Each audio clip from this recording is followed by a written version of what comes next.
Yep, we should be good. Learning how to unboomer myself has been a process. No But worries. I'm trusting you to take care of all that so I don't have to figure out how to go live. no. It's I should know because I used to do it a lot, but I've never really tried to set up and start a stream like this. So I'm just learning the new what the kids do. Mhm. Wolf's Yeah. like, how many monsters do you got, by the way? How many monsters did you bring today? Today, actually none, because I didn't expect to go that deep into the night. With only one Yeah, season, and the season it didn't feel long. The yeah. If show. we only talk about 13 episodes, I mean, when we talked about Bochi, that was 13 episodes, or even 12, I forget, and that took us 2 hours. So if we get done 2 hours, that's actually works better for me. Maybe I can go have dinner with my family. Yeah. So, I know people want me to Yeah, go places too, but I'm like, well, Windbreakers. I mean, it was a show. I'll say that it was a show. I have described it on my X as the most feminine fighting anime there is, it Well, is. it's and I funny think because it Clover keeps works true. too. Yeah, Yeah, it doesn't It, I it don't know surprise what me. else do. Yeah. we can definitely talk about. I mean, yeah, I like it because it has a feminine side to it, basically. Oh well, let's go live and we Well, can no, give all our we're thoughts. live. We're just doing some We are rambling. live. Okay. We are Yeah, like, exactly. This is the Oh, we before are live. talk, Okay, before people come cool. around. So, So we talked about with Bochi how, it's there's this genre of cute girls doing cute things that a lot of people like. To me, sports anime and shows like this are about cute boys doing cute things. it's it's a bunch of like usually high school boys or like young men who are like being nice, kind to each other, or like forming a found family, or like I love when male characters are protective in fiction, and that is all over this show. So I really like it for that reason. So itself, the fact that I love it for those reasons, is an indicator that it's a pretty feminine fighting show. yeah, we will get into that soon.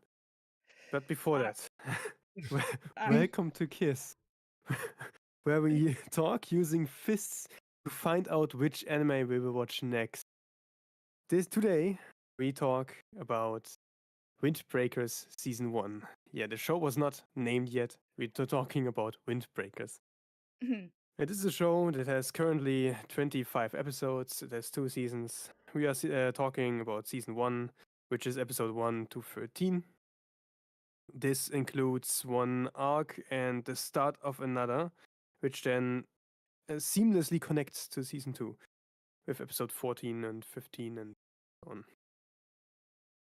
Um, I have one interesting commentary about a song that they used in this season, but we will get there when we will get there. So, why don't we start with our normal introduction of how sure. we found how we liked the show? In general, like overall, it's mostly spoiler free. Yeah, Okay, so are the characters good, relatable, interesting, entertaining? Do the characters develop? Do they change, grow, learn, improve, or worsen? What about the relationships? So, I love the characters in this show for the most part. There's a couple I don't care for, but on the whole, they're really cute to me. They all have distinct personalities. The main character, Haruka Sakura, has a really like blushy kind of personality where he gets really flustered easily, and it is cute to me. I do enjoy that aspect of him. But it's because he's been alone for a long time, and he's just finally starting to become a part of a community, really, and to find some people who care about him and who he cares about in return.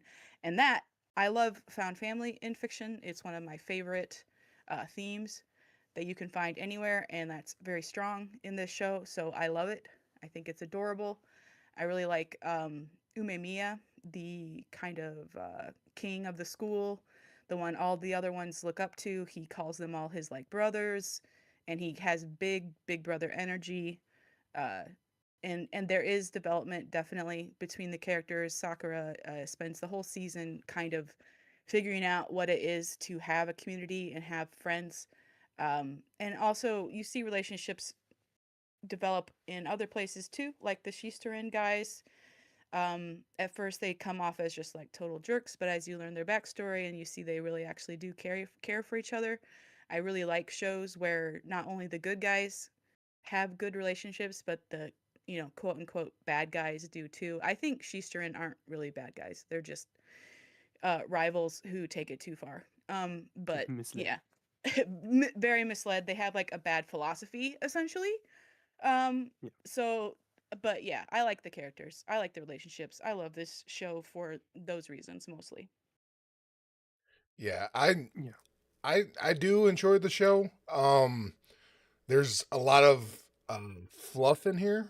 Um, I remember watching the first episode because I haven't seen this one before. This was always on my list, but I never got around to it. And to me, the very first episode really got me hooked because we were going to talk about, something that I can relate to, like loneliness and being kind of outcast. But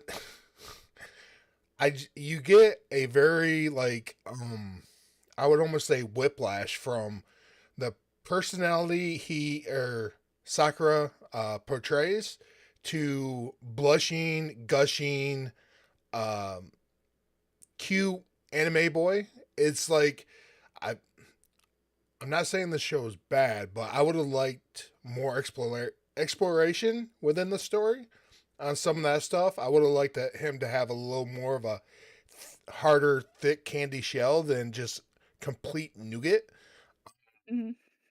But and I think, and we'll get into this, but I believe the first they should have they've rushed this a little bit, and I think you could have made a little more backstory for our protagonist, and it's very shojin. There's boy misunderstood. He's gonna show everybody that he's competent, and he learns about the power of friendship. So I think this is very generic in some ways and very good in some other ways. So yeah, I mean I do like some of the characters. The characters are pretty cool, but at the same time, and the fight scenes are really good. But at sometimes I'm just like, oh, can I just get some more substance in here? Because it feels like a lot of fluff. Yep, there is a lot of the boys being cute. All right, go ahead, Wolf. Yeah. No, I think actually most of the fluff is more or less storytelling through showing instead of telling. I think a lot of the show's actual points are not made when they talk, but are made in between those sequences. The talking is just what the characters think it is about. Yeah, the characters themselves, uh, yeah, I like them. Although I am always a bit put off when it's over the top, and that's quite often in anime. The character types are like over the top. They are made like that for the audience. Um, yeah. Uh, I like Bossman of the Furin High. He shows what conviction is like. Also, there are connections that I have that I share personally with him. Like I go always up to my brothers on weekend, and we just talk about his plans and how our plans are doing. So there is at least that shared love right there. Yeah, Yeah, yeah, but there we'll it get into that. yeah. Yeah, moving on to the world building or setting. Is the world or setting a place you want to visit for a while in fiction, or is the same old, our new concept introduced, etc., at a natural, interesting pace? Does it make sense? Do the characters fit? Do they change it or do they want to? So, it is set in modern Japan. However, I do think this is a kind of fantasy because, yeah, this is a melodrama for sure. The characters are over the top, the situations are over the top. There's a lot of very soap opera kind of things that happen.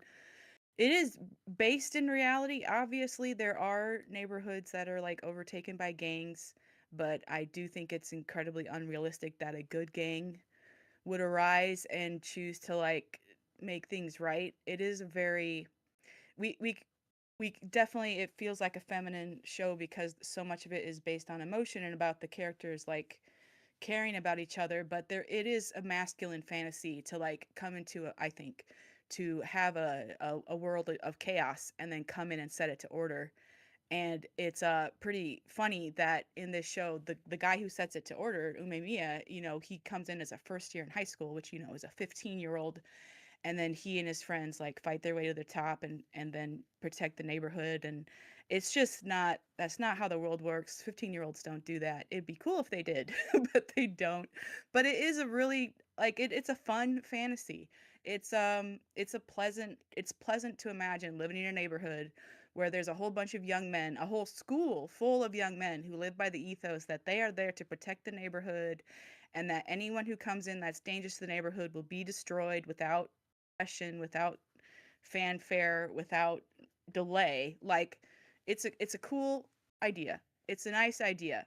It is a fighting anime also. It's about street fighting. It feels like a sports anime because it follows a lot of the tropes that a sports anime does. We have a first year who comes in and he's like super talented, and you have second years and third years who are also good, but they're like, oh, look at this guy, he's great. And then he has peers, first years, who are also like extremely talented and interesting. It has all the sports anime trappings, except for like tournament arcs and training arcs. It has a little bit of training, but it's mostly just about uh, street brawls between different groups, which is fine. Nothing wrong with that. Of course, the fighting is also unrealistic because real life fights don't last that long. They're usually a few blows and they're over. Also, if you get knocked unconscious, you are going to the hospital. You're not going to like stay unconscious for 20 minutes and then wake up at the end of the episode and be fine. It's just not the way bodies work. But again, this is a kind of fantasy and it's fun. I like it. The characters do fit in the world for the most part, except for a few that are more in the second season that are just really over the top, like even more than the others. But yeah, it's fun. I like the show. I like the setting. Yeah, I would like to live here. I mean, it's basically reality. It's obviously hyperfiction because we have freshman high schooler knocking grown men out. Like, let's be realistic. Like, uh, what what would you be, 13, 14 year old boy being able to fight with grown men? Yeah, that's not happening. Um, but like I said before, the only thing about the characters, it seems like, at least with our protagonist, like even in the first episode, it's kind of like Whiplash when he goes from super masculine, hard, to he sees he receives a compliment and he turns into a tomato, or he sees two people being affectionate to each other and he turns into a tomato. It's just some of that stuff is, I would like to see more of a learning experience from the character, but the story does a good job. And once again, I think it's more pacing issues, or we don't know why he's like, I understand with you being alone and you're not being able to have reciprocating feelings towards people. I understand that, but that tends to harden you, so it makes it harder for people to break through. And this anime seems like you break through that character really easily. Um and even in the first arc, where it's almost like we're having a mirror of the protagonist as somebody else. That's one thing I did pick up. Um, Overall, like I said, I mean, would I want to live in the major cities in this anime? No. Would I love to live in the mountains and the outskirts? Yeah, probably, because a bunch of high school gangs or adult gangs running through the city.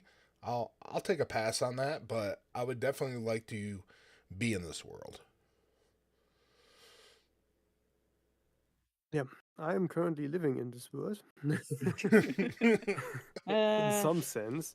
yeah. Um, it is just our world, but with minimal fantasy elements, like teenagers, like was mentioned before, like teenagers beating up a grown man. That doesn't happen. It actually sometimes it happens, especially where I live in Germany. You can read quite often in the news that people got killed by teenagers, grown men. So I guess that is something that happens nowadays as times change. Uh, yeah, and the world building. Most anime we have watched made it really easy with the world building, unless it's Fate. Fate did not make it easy with itself. But like most anime watched so far were like set in our world. We didn't go yet into isekai or into fantasy so much. So the world building itself, there's not much to say. The And the world of setting, gangs. nice. Yeah, yeah. Actually, I had something written down. Wait a second. Good gangs. There are. It's always a funny thing, because the more bad a society gets, the more good the black market types get.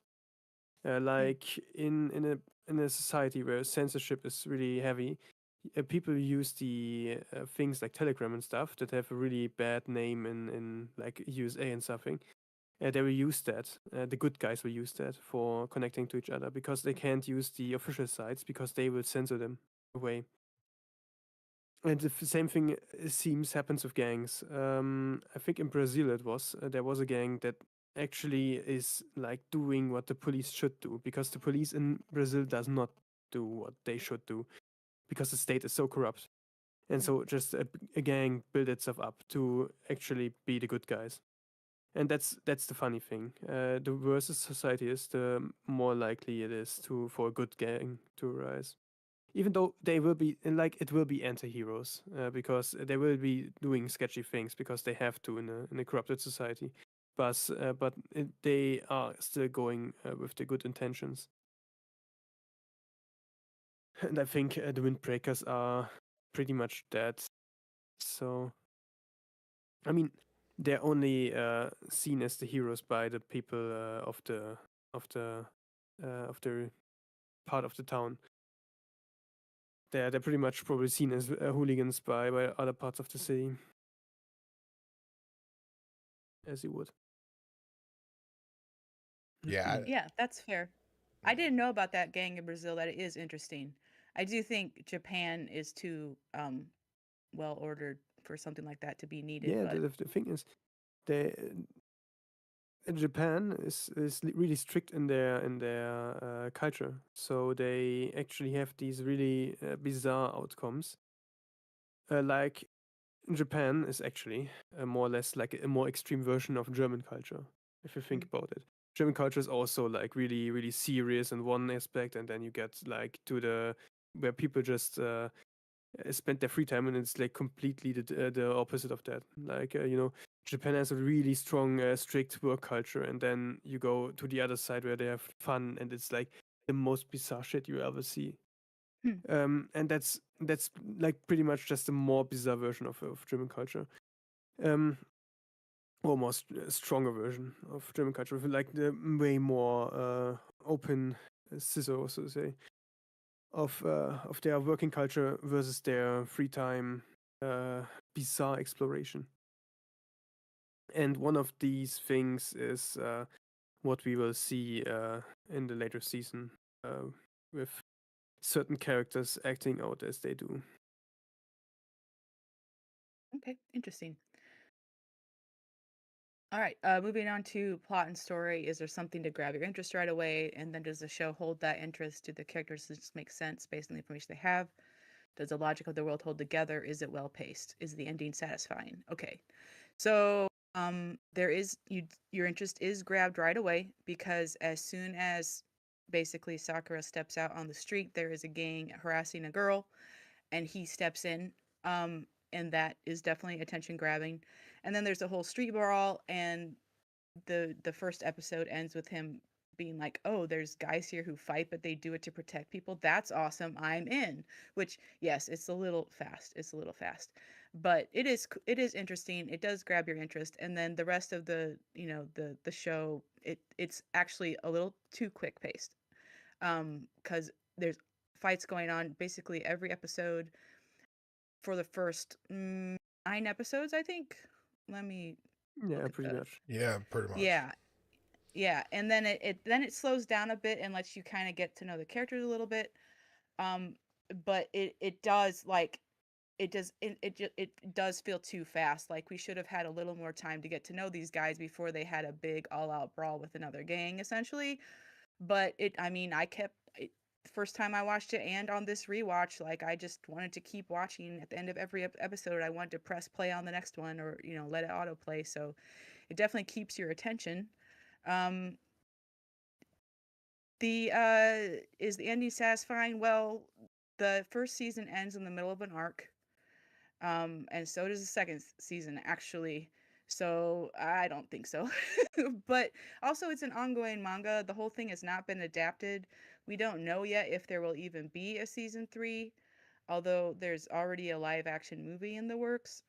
I saw that on the fan wiki. So there's definitely still people reading the manga. There's definitely still interest in it. But it is like, if you want a button, you're not gonna get one. It's like either you stop at like episode 22 if you watch both seasons, or like episode 10 if you watch just the first season, or you're gonna be like, well, I gotta keep going now. So, and I haven't read the manga, so I don't know if there is an ending to it and if that is satisfying or not. But I do think it is worth watching even without like a button on the end. I think it's a fun story as it is, even with like the overtop and melodramatic characters and such. Yeah, for me, what really hooked me in was the first minute and 30 seconds, where it was very black scaled with like almost chalk art, where it Yeah, that shows was him cool. walking on the tightrope. And when I see that, I was instantly hooked. I mean, to me, that's telling me that he's has an inner struggle with something. And then you see him, even if he's doing good deeds, people are like accusing him of stuff, or you know, he's definitely outcast. So to me, and then it shows him, you know, interacting with Kohata, I believe her name is, and Kodaha. yeah, Koda. And to me, I could have ate up another full episode of those two interacting just Hmm. from episode one, because she is a very good character. I mean, she will be our, she is our actually our device for, what's the word I'm looking for? Okay, outside perspective. Yeah, yeah. Well, that, and she also explains stuff for everybody. So like Yeah. she dumps a lot of lore for us, but she says some really good stuff to him, and she's definitely, even if she's a soft uh figure, they do show glimpses of her very like a very hard, morally solid person inside, and it's a nice contrast, especially in the first episode. So there's a lot to bite into, and then like I said, the pacing of the story is just a little too fast, and um, I as far as does it end well, I mean, this is a this is his story of becoming, the best leader that this town's ever had. It's just like a Naruto story. Where does it end? We don't know, because basically through the power of friendship, he's going to build a moral foundation, which he's starting to build it,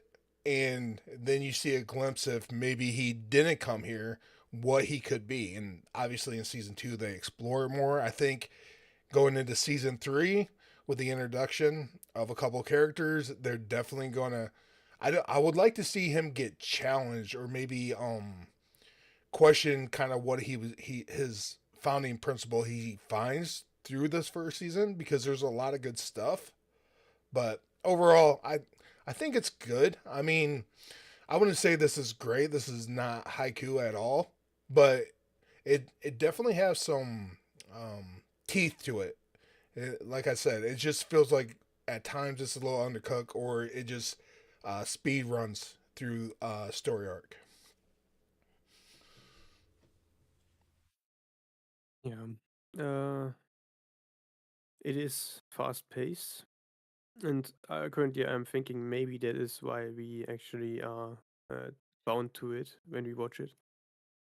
Like it's so fast paced that you just get taken by the flow Hmm. of the episodes. And maybe that's also why they made it so that they start an arc, yeah, at the end of a season, just to continue it like seamlessly in the next season. Maybe that's the reasoning behind these things. I don't know. It's not the creative behind that decision, as far as I know. Um, yeah, the story is it's like the most female version of a fighting anime there is, or could be, because it's really focused on the emotion behind the people, and I always think they overthink the thought process of many people.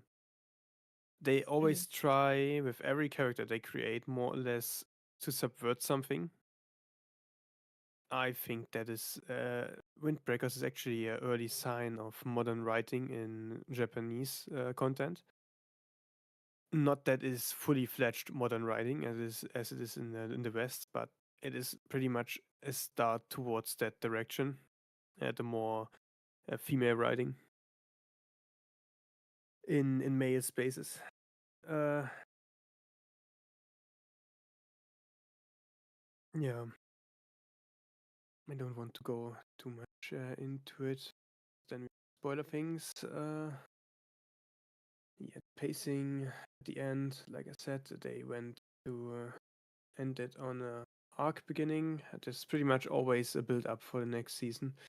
So you are like the thing in your brain that wants to finish something is not satisfied. I think they want to evoke this. So you stick to it when it next season comes. Uh, yeah, the it does make sense what is happening for the most part. The first arc ending was a bit out there, I think, in in a weird sense out there. So, but we will get there as well in the spoiler season, in the spoiler section. Yeah, let's get to art and animation. Yes. So is the art still interesting? Does it have some personality or uniqueness? Is the budget spent well?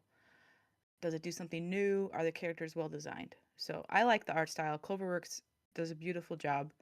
I really liked in the first episode the moments where you just kind of pan around the town and you see little things like the wind chimes blowing in the wind and Kodaha buying eggs and like it because a big theme of the show is about protecting this neighborhood. I really like that we get a good look at that, and they're all very beautifully, almost like still life paintings, these little moments in the town. I do enjoy the fighting. It's all very fluid, very fun to watch. I love the camera angles they choose for some of the moves. Like when a guy rushes up on Sakura and then he kicks them and then like the camera shows the sky with the blood spurting out from the guy's nose, things like that. Like it's a lot more dynamic than some anime I've seen for sure. So there's obviously a lot of thought and a lot of care taken, like even with like shot composition and how are we going to show this beat in the fight and things like that. And I do like the characters; they're well designed. A lot of it does lean on hair color and unique accessories, but they also have all like slightly different body types mostly. So you can mostly tell by the silhouette because of course these guys are in school uniforms, so they're all wearing like the same clothes mostly with a couple of exceptions. So but I do like it is obviously Sakura, he's a chimera with half black half white eye hair and a yellow eye, and it's sold as being completely natural, and I guess that might happen. It is weird, but it's fine. It's an anime, it's fine, they're allowed to do it. Yeah. Yeah, as far as art stuff, I there's nothing here that really I hate. they do change different art styles through different emotions and storytelling aspects. So I do like it. I mean, I don't feel this is gonna get dated too much. Like it's kind of standard stuff that's going on right now, but it's not generic either. There's enough flair in color palettes and background images, and like I said, they do switch different art styles to help sell comedy and to create different beats. So all in all, Clover once again, this is a CloverWorks project. They usually come with, you know, a game. Um, yeah, there's nothing overly offensive as far as the art and the character models. I enjoy it. You can definitely turn your brain off and watch this.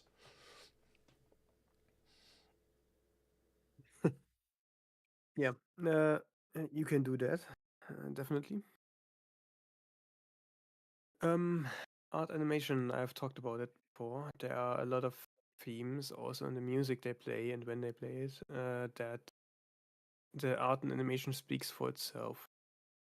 How characters react to something, um, how the music goes, how they depict things. Um, these all tell a story in themselves already. But in the art style and art quality aspect, I think this is solid. I think this is an anime that does will age very well from here on out. I think it's you will not see its age in the future. Okay, moving on to theme and messaging. What kind of themes are being communicated? Is there a point or message? Is it worth sharing?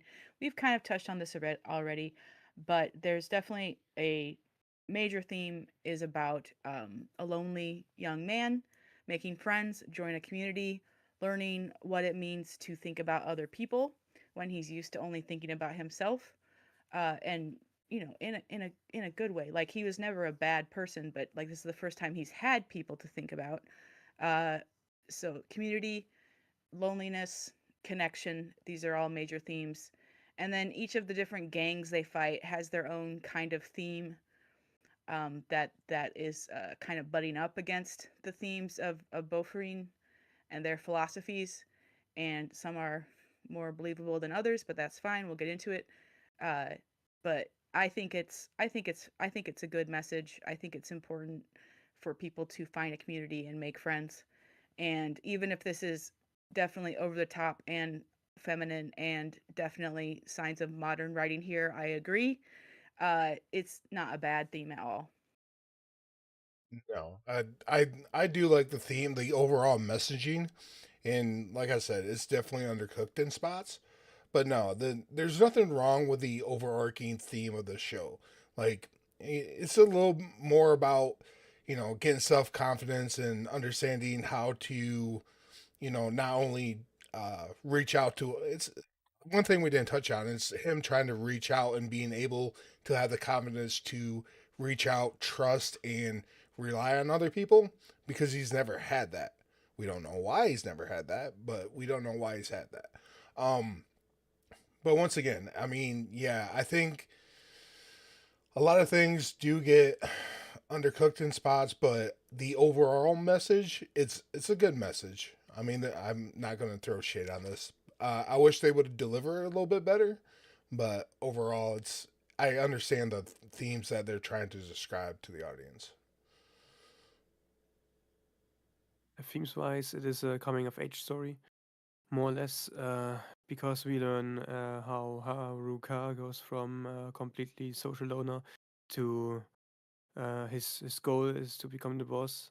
So he has to learn how to be a boss, and there are important things that go with that. So if you wanted to learn how a king should be, you maybe should watch the show to some aspect.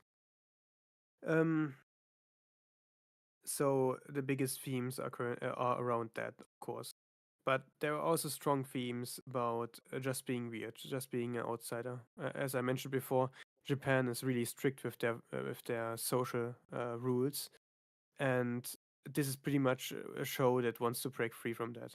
and that's why I think it has modern writing in there, because it wants to break free from established social rules, wants to get free from conservative establishment that they have in Japan, which I think, yeah, personally, there are certain roots in Japan, social roots that you could get rid of and it would be a better society afterwards.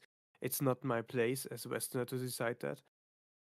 Um, and I don't like, or I got really allergic towards deconstructionism Mm. in these kind of things. Um, Yeah, themes and messaging. Yeah, they went and, like I said before, they went and subverted a lot of things because they like to do that. One Piece Oda also likes to do that.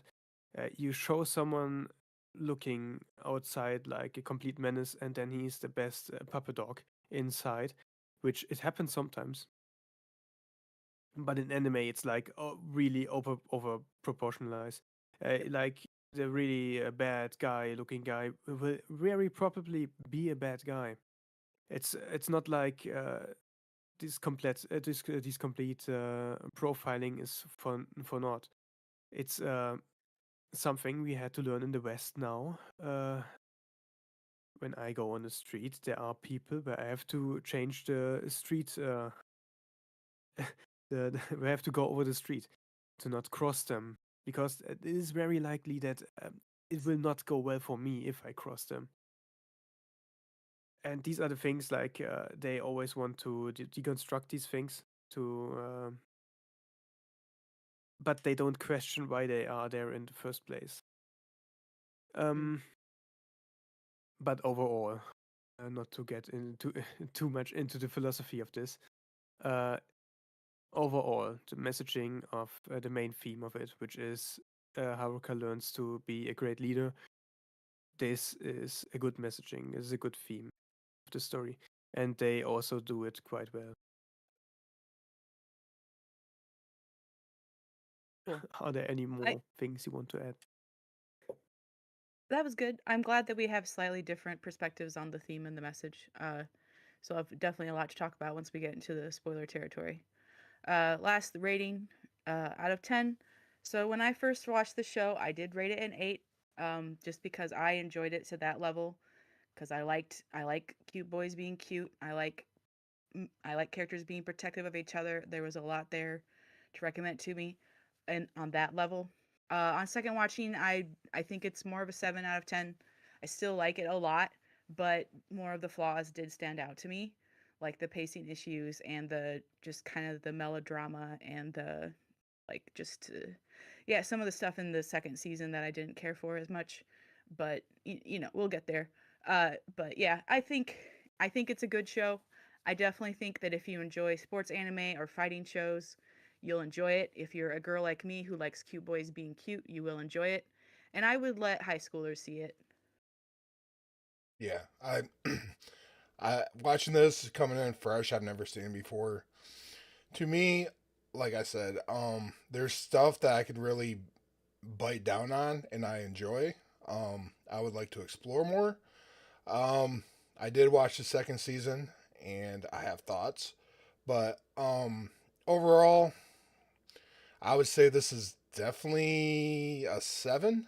Um, I think the animation and art style maybe pushes it up a little bit because, I mean, even though the story is a little left me a little wanting, it does look really good.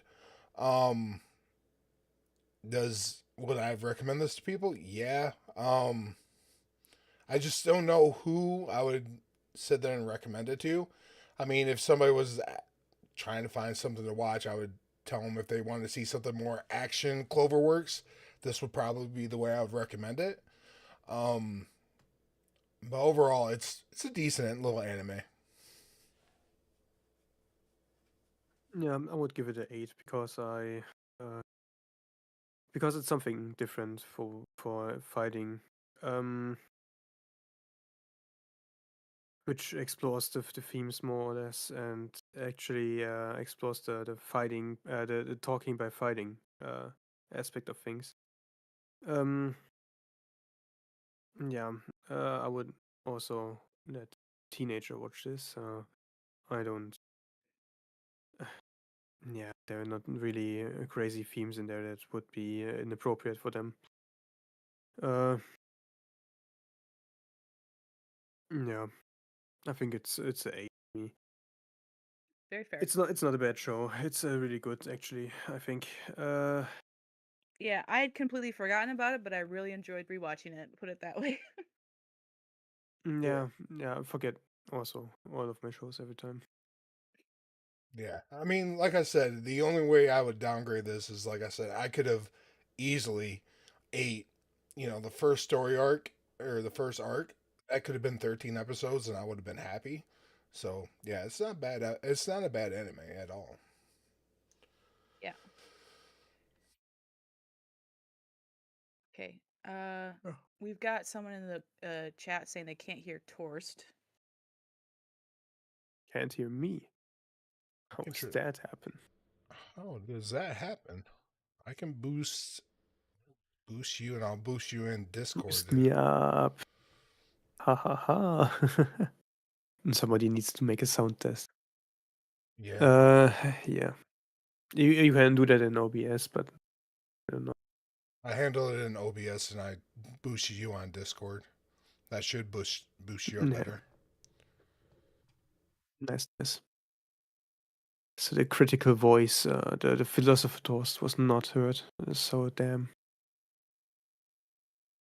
I need to build my standing here. So yeah. Well, I anyway, think we can. this ends the spoiler-free section. We will now start discussing spoilers. Exactly.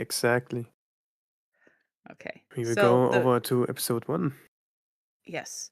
So it's been mentioned, but the episode starts with Sakura having a bad dream, which is in black and white, kind of chalk on a chalkboard kind of animation, where he's on a tightrope and he's hearing people scream at him and he's terrified and then he falls. I did really enjoy that kind of departure from the usual anime style to show his dream. I always like that when dreams or inner thoughts are expressed in a different art style. And it also gives us an early indication that he's been through something pretty bad, and that he's trying to deal with that, and that he feels like he's alone and he's struggling with being alone. All right. Then then we get some scenes of the town, and we get him going into the Furin, not Furin, Makochi. I'm looking at the fan wiki, so I'm kind of summarizing their summary. So I guess that is the name of the town is Makochi, but Furin is the school. Sakura starts strolling down the street. He sees a girl surrounded by a group of gangsters who are trying to get her to go with them or do something. She's tough. She's threatening to like smash her eggs in their face. But before she has to do that, Sakura steps in, and he beats them all. And we do hear Sakura's thoughts saying how he doesn't care about the weak, he only cares about the strong. But then once he starts fighting these gangsters, we discover what he means by that is he hates bullies who pretend to be strong but are actually lame. And he, as he calls it, and he just wants to beat them up and prove that he's actually the strongest. He hates people who put on a face, essentially, and use that to intimidate others. Yeah. Then he, Oh, I was gonna go say ahead. the interesting interaction is when he grabs the main guy and he's like, oh, you. Why do you look like? No, that was the second time they fought. Okay, never mind. I'm sorry. Yeah, I was thinking of the second time they met up because he's yeah. So sorry about that. I jumped the gun once again. Yeah. Yeah, you're good. You're Theme good. But yeah, there's a theme of theme. this show is that opponents always show up twice at least. Yeah. Yes, Yeah. they do. And there is a theme of Sakura trying to figure out, what true strength is. and being upset with people who aren't truly strong. So anyway, this is a small group of bullies, like maybe 5 or 6, something like that. He fights them off, and Kodaha takes him to her restaurant. Well, it's not hers, but she works there, Cafe Pothos, to feed him as thanks for helping her. And that they have a conversation. He's new around here. He came to town to go to the high school, and she thinks he's gonna do well there. Um,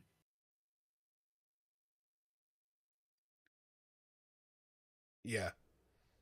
Oh, did I he's lose? like, yeah. Yeah. Did I lose? No, No, I'm no. there. I'm just quickly reading this wiki article, and So then the one thing that this is what I mean by whiplash I got with the character, because once he saves her from the gang, she's like, "Thank you," and then he's staring off, and you're like, "Oh, he's just being, whatever," and he's like, "Are you talking to me? Why are you thanking me?"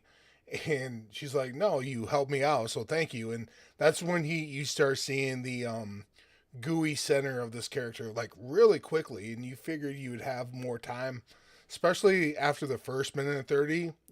You would think that it would take a little more time for him to open Yeah, himself up yeah. to other people. You would expect him to be a kudere, but he's a tsundere.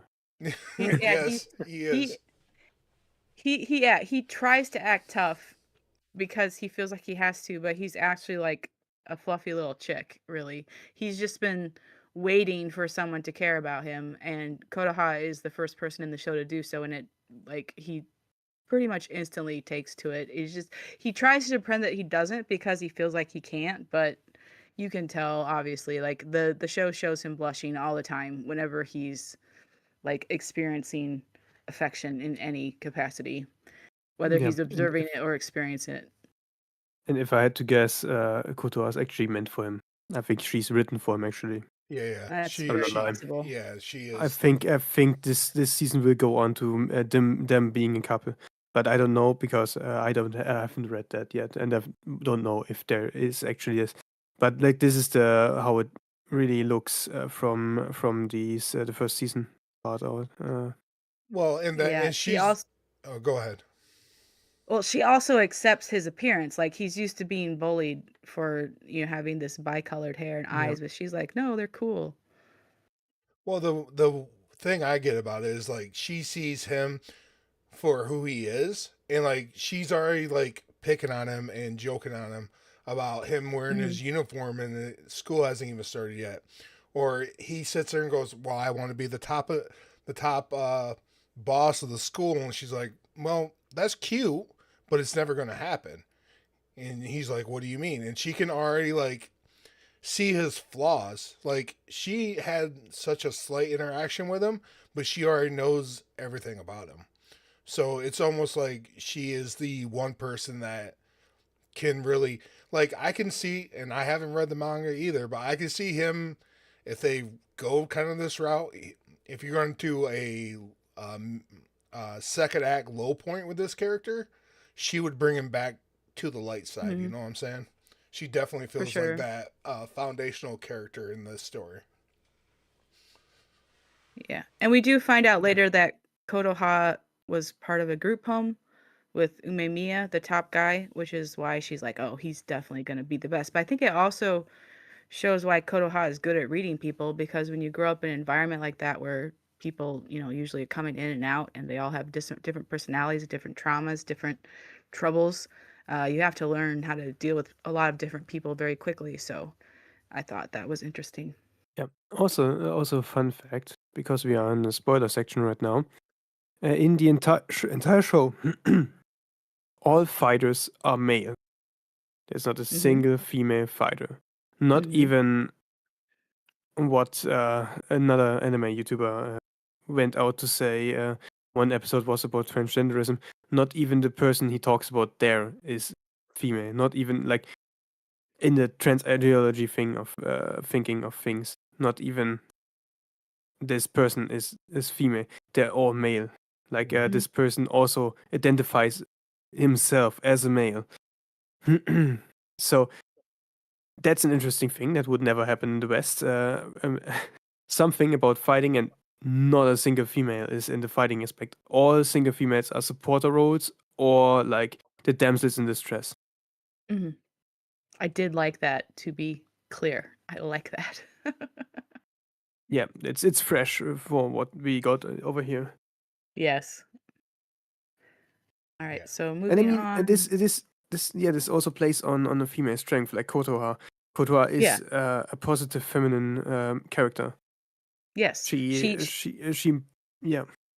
She cooks for them, she feeds them, she, like, tells them to take care of their boo-boos.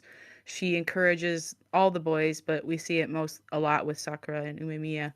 But yeah, she is definitely a healer, like, for these, fighting Yep. core. Yep.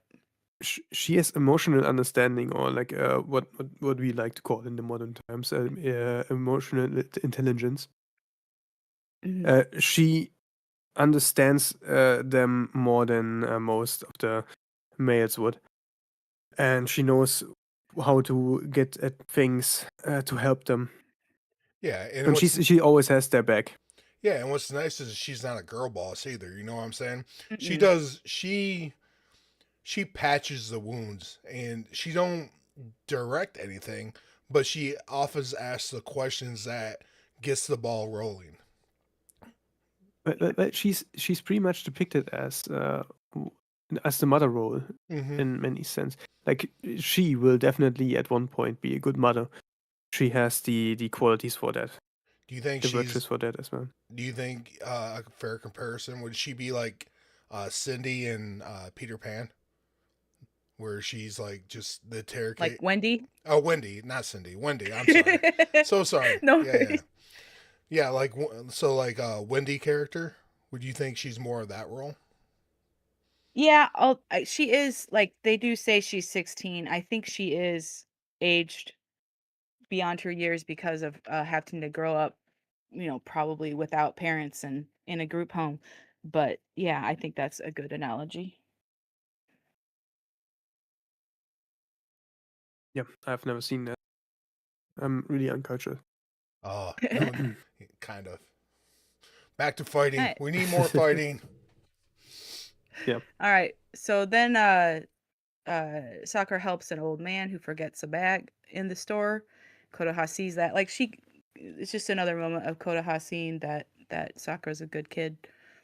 Then he walks through the town and people keep giving him stuff. Is that where this happens? No, no, no. That's second episode. This is when he You're runs right, you're right. back into the gang. They've brought bigger numbers this time, which I don't Right, know if it yep. would have mattered.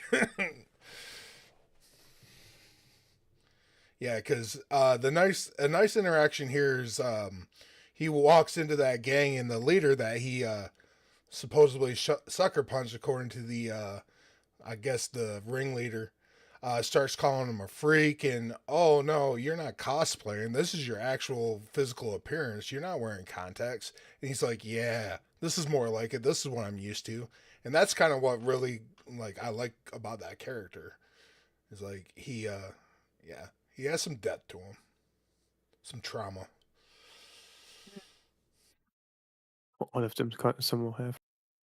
Yeah. True.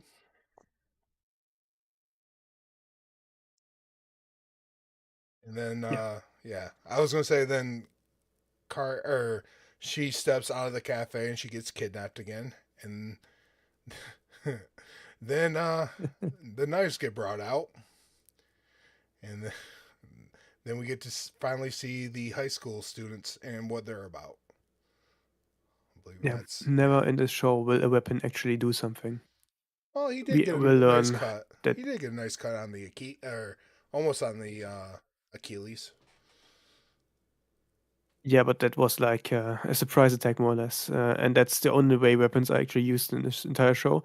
Most of the time, when someone pulls a weapon, they will just get punched in the face, and the weapon is pretty much gone. Yeah.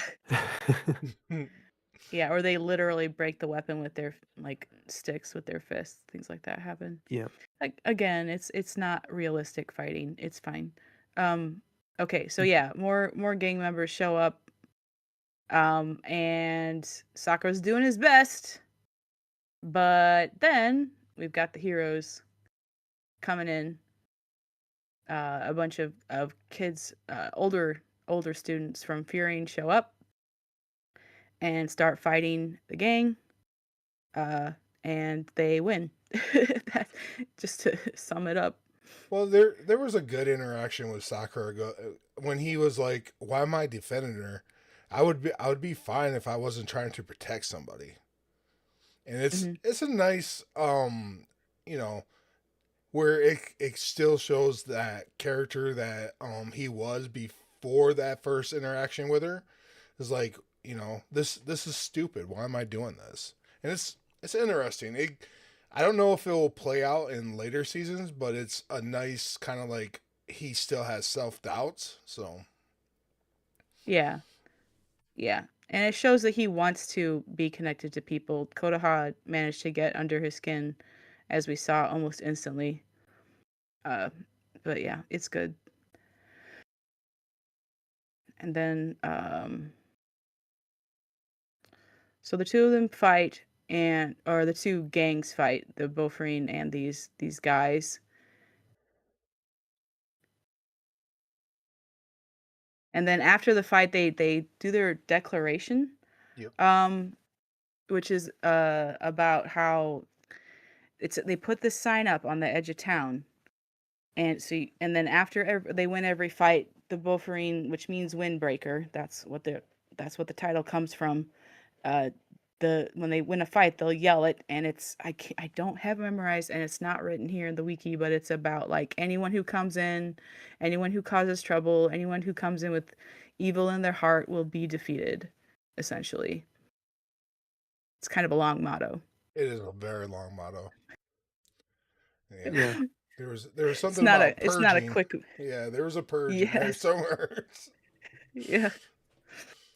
Yeah, the same problem as the lanterns have in DC. I could never remember or the entire saying I need to say. Yeah.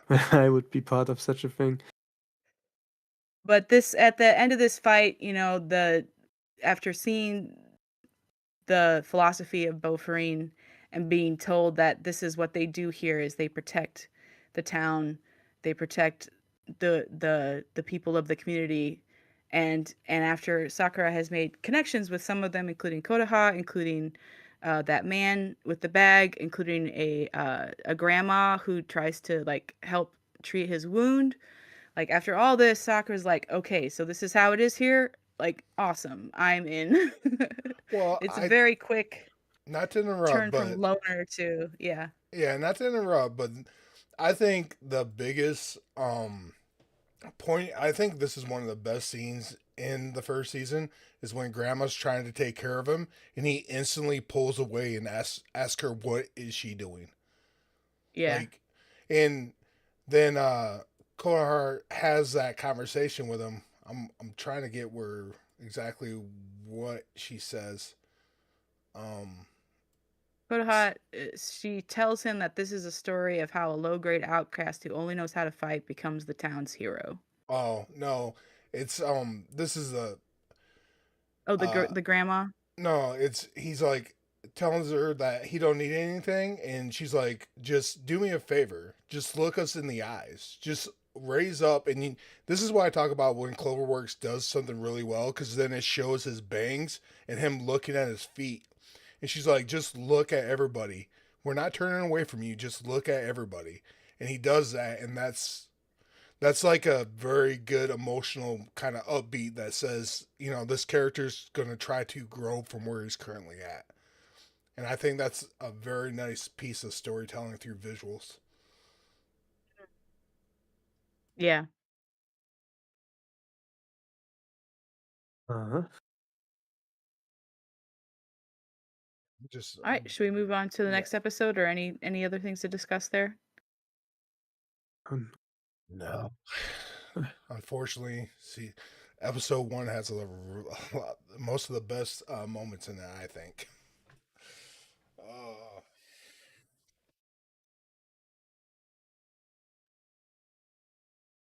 yeah, let's get to the second episode.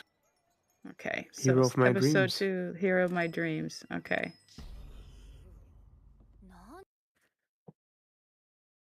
All right, so Sakura has breakfast at the Again. cafe.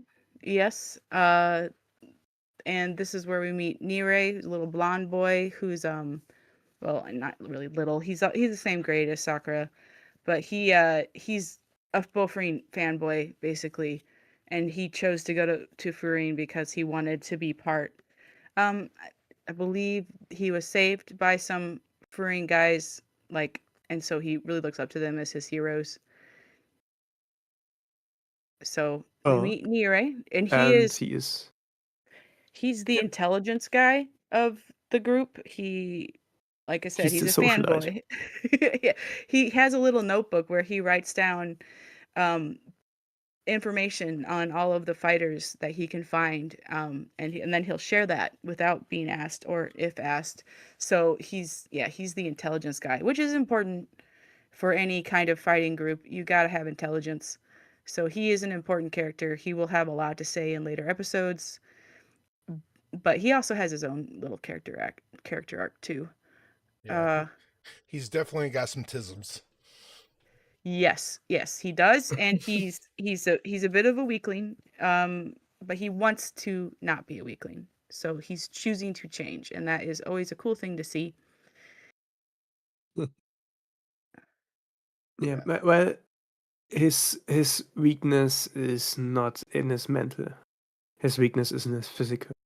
Correct, which is a Um. lot easier to correct in some ways. Yeah. Yeah. It takes more effort. No, Yeah, actually, it depends. Because the physical is pretty much workout and training. It's something everyone can do. The mindset is as much a problem for many people. yeah. He kind of reminds me of the old adage. You could look the part, but when it's time to when rubber meets the road, you can't be all just superficial. You got to have it inside you, and he does have Yeah, his moment in this episode.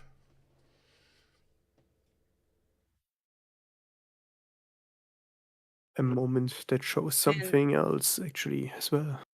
yeah, and there's another moment of Konoha talking to Sakura and like encouraging him to basically broaden his perspective on things and not make assumptions, and at least try to understand people. Yeah, exactly. Then as And then yes, you're Sakura right. leaves. This is where he keeps being accosted by members of the community who are trying to give him things, which is extremely shocking and distressing to him Hmm. because this has never happened before. It's like, why are you trying to give me bread? It's like, I can pay for this. Like, no, we're giving it to you. And this is part of the community taking care of these high school boys who are protecting them from outside gangs. Is like whenever they see someone wearing that jacket. Also, they already know because Sakura had a very public fight in the previous episode, and it was witnessed by a lot of people. We saw them up on the windows, like in the second stories, like kind of leaning out and cheering the boys on. So Sakura is already known to be a member of Furine and of this group of good boys. So there's a bunch of people trying to give him stuff. Um, and then while he's walking around with all this food, a girl shows up and asks for his help. Yep, Yeah, drops everything. which It, Yeah. yeah, which leads us back to Ni Ray, who Yeah, is yeah. fading Yes. Nirei had tried to because protect this girl and he just didn't have the strength. yeah, the greatest problem, even if your mindset is correct, is for heroism at least, is being too weak to actually enforce that. Right. Um, and that is shown here. You actually you need strength to do this. The mindset alone will not save anyone. Right. So Nirei is being beat up in an alley by some nasty guys, and the girl ran off to get help, and she found Sakura. So he shows up and saves Nirei by fighting off these gangsters. Um, and Nirei is very upset. He cries about it, and about how he was such such a pathetic guy who couldn't do what he wanted to, and Sakura kind of mumbling says, "I didn't think you were that lame." And that's an important moment for both of them. Yeah, and it shows the character that he is, right? Because even though he was getting beat up, he always got up, and he's like, "You're not Hmm. going to get away. You're not going to be able to do this in our city," and that just shows you the substance of the character, beyond the flash of the school uniform or the dressy shirt underneath or the flashy glasses. He's definitely got something inside him that Sakura like says, "Hey, you're not that bad. You got something inside of you. I don't think you're a lame weakling. You're just saying Right. there you go." Sakura definitely recognizes the fighter inside Nirei. And that this is also where we get the flashback of Nirei being a uh an assistant or a gopher in middle school, which is, a thing that happens in Japan where basically one student is picked on and isolated and forced to run errands by the other people in their class. It's an unfortunate thing. That person ends up, having some trauma from being treated that way.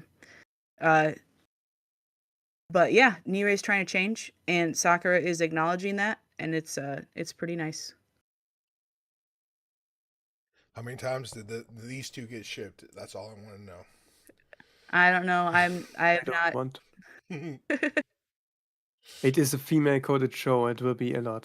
A lot. Yeah, Um, I have not investigated the Tumblr fandom on this one. So, Tumblr's I probably don't sent. think Tumblr is oh, Tumblr there's actually so active with this now. Still, it's still pretty active. I'm still on there, mostly for the yeah, they only memes. they only got lack of porn now. I'm sure this Well, show That's got when all shipped the a lot. Tumblr. That's lack where, of where the Tumblr people went to photographic X. porn. Yeah. Yes. Anyway, Um. These are the real topics in this These are anime the important podcast. topics of the anime. well, How much I did you was on ship? Tumblr when Haikyuu was big, and I saw all the shipping there on Haikyuu. So no, I actually don't know if Windbreaker has a lot of fandom on No, Tumblr. definitely, definitely. It's you're right. It's probably on X now. Or on Blue Sky. Uh, Yeah, maybe. I don't know. I don't know. so, right. Off to the school. So Nire. Yeah. Also, Yeah. actually, Go ahead. I like this show. Is or depicts unapologetically hero characters. yeah, Uh, which is also rare in the modern day. We rarely get characters that are just good characters or like a good people. We mostly get anti-heroes or something like that. But these characters are actually just moral, upstanding citizens, you could say. yeah. I do like that. Mm. I like that they're. I mean, this show spends a lot of time humanizing the bad guys, also, which sometimes works. Sometimes is a little like, okay, you didn't have to though. Like they could have just been a bad guy, but also while the fight is actually happening, and a lot of times it's pretty black and white. Like these guys who are harassing girls, who are picking on Nirei, like they're just bad guys, and it's totally okay to just beat them up. It's a, the bullies genre, which is absolutely Yeah, fine. All right, so they do get to exactly. school. They meet their class, Nirei and Sakura. There's a bunch of interesting characters in there. Um, Yeah. so we meet. There's a few that are going to be important in the show. There's Suo, who is a guy who has an eye patch and earrings, very fashionable. He's got a very very interesting, unique look to him. There's He has a also Chinese aesthetic. that is true. That's true. He also has a pretty Chinese fighting style, I think. Yeah. I don't know that much about fighting styles, but The he does same get with asked. the pink-haired guy. Yeah, he does get asked if it's kung fu, and he's like, I don't know. My teacher was self-taught, so we don't know for sure. Suo's fighting style reminds me of airbending in Avatar: The Last Airbender. So I like it for that reason. We also meet Sugishita, who is this. he's a they call him an ogre. He's kind of a surly guy with long hair, and he just wants to he's very protective of Beauforine. He was acknowledged as being part of Beauforine when he was in middle school, like basically the only person in middle school who was considered part of them. And he does not like that Sakura talks about wanting to be the top. He is a big Umemiya glazer, put it that way. Shugishita loves Umemiya more than anyone else, and he will protect his position with everything he has. So he hates Sakura for this reason and this reason only. And there's some character development. There's some talk among the students and a little bit of backstory. But it's a pretty establishing episode. Yeah. Uh, So I guess there yeah, correct. isn't It is there is a establishes little Nira is huh? yeah. There isn't as much fighting in this episode as in episode 1, but there's still that bit with Nirei and the bullies. Yeah. It establishes Nira as our uh, plot tool to explain characters, Yep. as he is the one that has his little book where collects all the information he can. And he's pretty much a detective at that. When he does these things, he could collect a lot of data about Sakura without him even uh, telling him anything. Like wait and hide and everything. So, yeah, yeah, Yeah.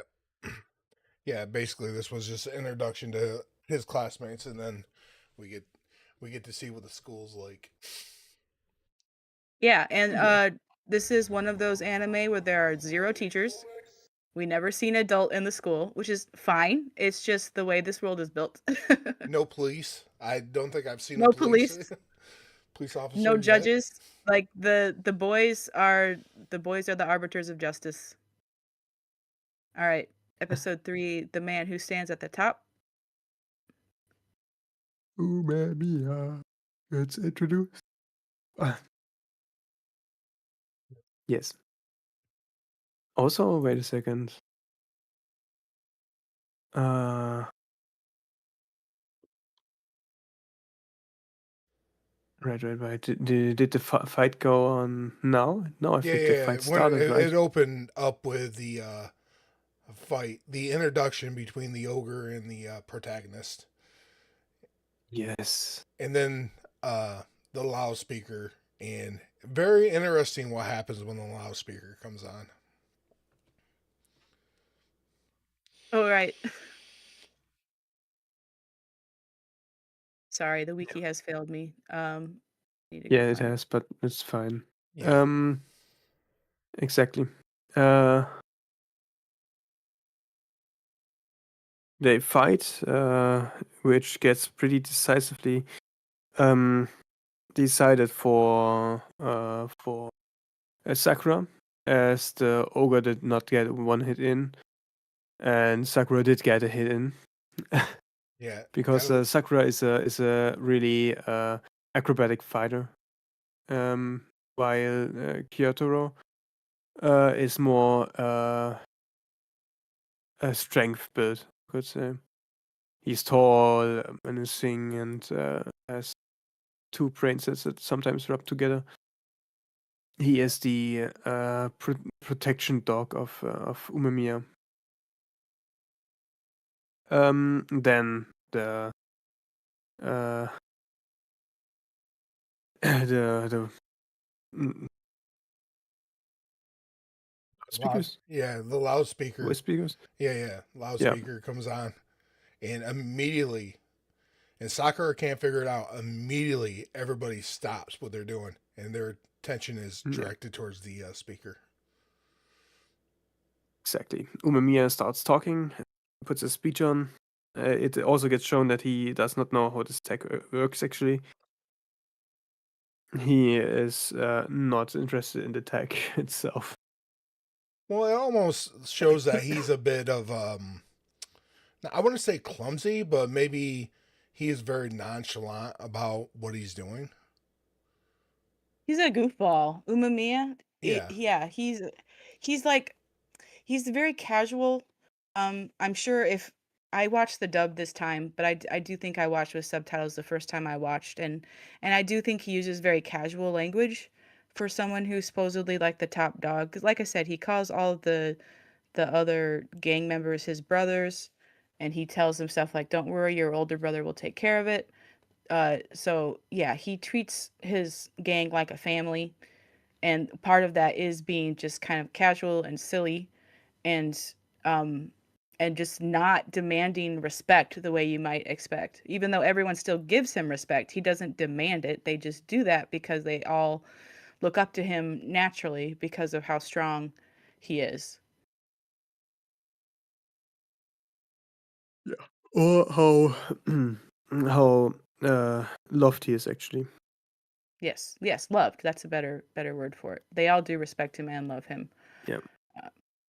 Uh, Because he has a certain philosophy that led him there. He himself says later on in the season, you don't become the ruler, you get elected to be the ruler, or you get chosen to be the ruler by the people.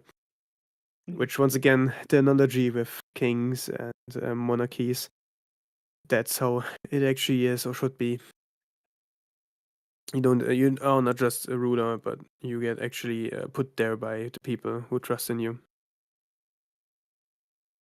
Also, besides that windbreaker intro, which is they go on little trips to look around and help around their quarter of the city. Mhm. They do patrols, Um, like they're the yeah, they police. do patrols and help the people that live there. Mhm. We see uh, a middle schooler of the Furin gets hunted by people from. I got it here written as the lines. Then if it's Yes. yeah, Yeah. So they in the course of their patrol, they come to one side of the town where there's a tunnel that goes to basically another territory, which is run by another gang. And as they yeah, are, it's the boundary between Bofreen and another team called Shishi Torin.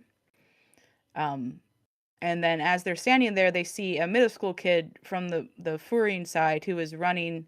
Face is messed up. He has a swollen eye, and he's being chased by, I think it's three guys from Shisterin. yeah. Um, She's and the way lion and Torn would be the den. yes, yeah, that makes sense. Yeah, and the Shisterin guys wear this orange jacket, and on the back there's this very cool stylized, I guess like a lion is what that is then. I thought it was maybe a dragon, but a lion makes sense.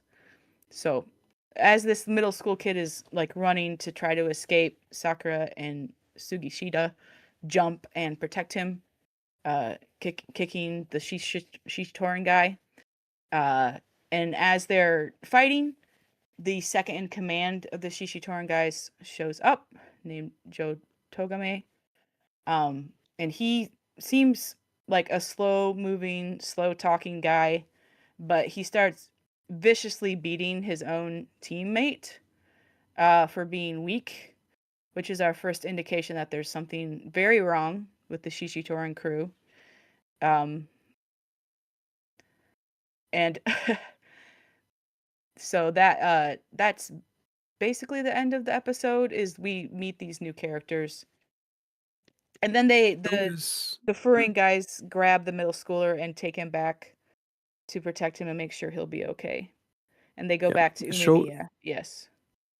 Show is pretty much the enforcer and the guard dog of the Lions Den, or Mhm. like the dog for their boss. He is the second highest in there. Yes. At So this point, Petty, you could say, he's the enforcer of the rules. He's the most adequate or the most behind enforcing what their boss said to or to do. Also, Yeah. that the character trope is also seen in One Piece as a Kizaru. It's the same thing. Yeah. Actually, they mirror each other. Like Kizaru from One Piece and Show mirror each other very much actually. But yeah. Uh, so it's the slow talking fighter who also walks around with his wooden sandals. I really like wooden sandals, and he is They are more cool like looking. wearing more or less traditional wear. Togame. Mm. Yeah. Yeah, So that yeah, was yeah. the man who stands at the top. The episode ends with them taking the middle school kid back to the school, to the rooftop where you meet Umemiya in person for the first time, and he's got a vegetable garden, which he is very excited about and treats like his child. Like, look at my beautiful vegetables, because he wants Oh to yeah. have veggies for barbecues for all the guys in the summer, and he's very excited You, about you gardening. you know how this feels once you do it yourself. Like I Oh said yeah, before, my brother and I, we are very behind this. We currently got cucumbers, paprika, and tomatoes growing up on our roof. We really feel that. Yeah. You Especially like it's a ritual for me. Every Saturday, I go up there and check the plans. We're talking about it like for 1 or 2 hours. yeah, Just don't don't thinking about time. that's awesome. Yeah, gardening is Plants great. are It's really nice. very healthy. It's Yeah. really good for you to get out there and get your hands in the dirt and be in the sunlight. Like it's really cool. It is a little bit of modern writing of having this like gang leader who's obsessed with vegetables, but I like it. It's a nice character bit.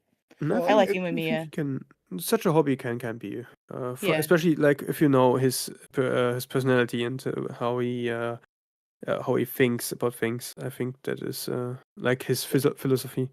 It Yeah, is I kind can of a see that. symbol of his caretaking. Like, he not only does he yeah. enjoy caretaking for the vegetables, he also wants to caretake for his entire crew and for everyone in the town, really. It's Like, that's that also yeah. that is his main goal, is to take care of That's everyone. also it's also an important thing. He only grows plants you can eat later on, or that Yeah, grows something that you can eat. He doesn't. yeah, He will never put like plants that don't have a use, like flowers. He wouldn't put that up there because he actually does that to further then after he grows them to make food for his people. So he always thinks like about taking care of people. Like he is in a traditionally masculine sense, not only the protector, but he's also a provider. yes, very much so. Which makes him even more likable, honestly. I really, really like this character. Um, anyway, anything else in season or episode 3? No. I just like Mm, the obviously the clash between what Sakura thought he was gonna be be involved in, yeah, and it's totally just turning itself sideways. So yeah, yeah. Because Sakura is not even he does not know what a good leader is or what makes a good leader yep. and to what it takes to build such a community like Umemiya has because before him the school was not as ordered and as well as it is now. Yep. So it's definitely some foreshadowing right here, kind of who these people are and what they care about. So it's I mean it's a good Yeah, episode as far as plot and character development. I think with that we can naturally go into episode 4. Yes. So, yeah, episode 4 continues with them up on the rooftop talking to Umemiya. It takes a moment for Umemiya to like pay attention because he's so excited about his veggies. But eventually, uh, Umemiya like they tell him about what happened. Umemiya thanks Sakura for protecting the city and protecting the kid that was running away. Um, and he he thanks Sakura for protecting his family. Like, this is where we start seeing how Umemiya treats like the whole town as his family. And Sakura, of course, blushes red as a tomato as soon as he gets any kind of physical affection. Obviously, he's, touch starved, very lonely guy, but, starting to blossom in this new environment. Yeah. So, and then as they're still up there talking, Shishi Torin shows up at the school. The leader, Choji Tomiyama, Yeah, is there. before we get there, Sure. I already think this also shows something like a little subversion in expectations, because the way it is set up, how he talks, and when they talk to him and say what they did, it is set up as if he would reprimand them for that. But no, she shows that being a hero does not mean you are a pacifist. Right. You are not meant to just stand there while something bad happens or something immoral happens. You are meant to step in and actually do something. That's why he thanks Sakura, because Sakura and Kyotaro both stepped in when something bad happened in front of their eyes. Yeah, And good point. also when Sakura told his opinion about what happened in the lion's den with beating his own man by Shu. And that's another one where he's like, yeah, thank you or great that you did that. Because once again, it is more or less a heroic trait to have these morals and stand in for them. Yeah. Now we can go to who No, arrives at the door. that's a good point. That is. It's like it's set up. Okay, so there's this like Umemiya's second in command is this guy named Haragi, and he's always popping gas stomach pills. And you think it's because he's stressed out, and he is, but it's not because Umemiya is a harsh guy. It's because he's just like difficult to deal with because he's a little airy. He's a little bit of an airhead sometimes, and Haragi's a lot more practical, which is the theme we also see later in the show about how like the captain of whatever doesn't have to do everything by himself. You'll have a second in command or others who are going to help you and help you balance out. And so we see that here with Umemiya and Haragi too, where Umemiya has like this kind of grand vision for how he wants things to be, and he can be kind of float off into that dream sometimes, but then Haragi will drag him down to earth in a way, and it's actually quite healthy relationship that they have. It just unfortunately causes Haragi to get stomach aches. Yeah, but when it comes down to it, we see what happens, especially right after the scene when uh, the leader of Lion's Den arrives at the Furin. Yes. So Shoji Tomiyama has shown up, and he's one of these manic anime characters that just looks like an absolute psycho with his eyes wide all the time, and like this crazy grin on his face, and like he's just wants to fight for fun. Like he's here to just cause chaos and be a monster gremlin. And he like there's this trail of bodies lying on the ground behind him where he's been fighting people to get all the way in to talk to Umemiya. And essentially what he's done, he's taken this tiny incident of a middle schooler from Furing being over in their territory as an excuse to cause a big stink and make a big scene and demand a big fight. And there's more of Shishitoran with him, including the second command we already met, Joe Togame. Uh, and so Umemiya goes downstairs to meet them, and because Sakura and his friends are there, they go as well. So you've got, the third year, Umemiya, his second Haragi, and then Sakura, Suo, Sugishita, and Nire. All the six of them go down to meet the Shishitoran guys. And because of this kind of coincidence, when Choji demands a fight, like it's going to be these six who are going to be fighting. They do agree to treat it kind of like a tournament where they're going to have like one guy fight one guy instead of being like a West Side Story kind of street brawl. And they agree to do it in the Shishitoran territory. They have this movie theater that they've made into their hideout. So they're going to do it there. So they're going to have 5 fights, but only one of them matters, and that is Choji versus Umemiya. And according to Choji, whoever wins that fight takes over Fearing. And I don't think Umemiya never agreed to that. That he never said, No. "Sure, I'll give you Furine." That would be stupid, but he agreed to the fight. So, they're Okay. gonna go there. Yeah.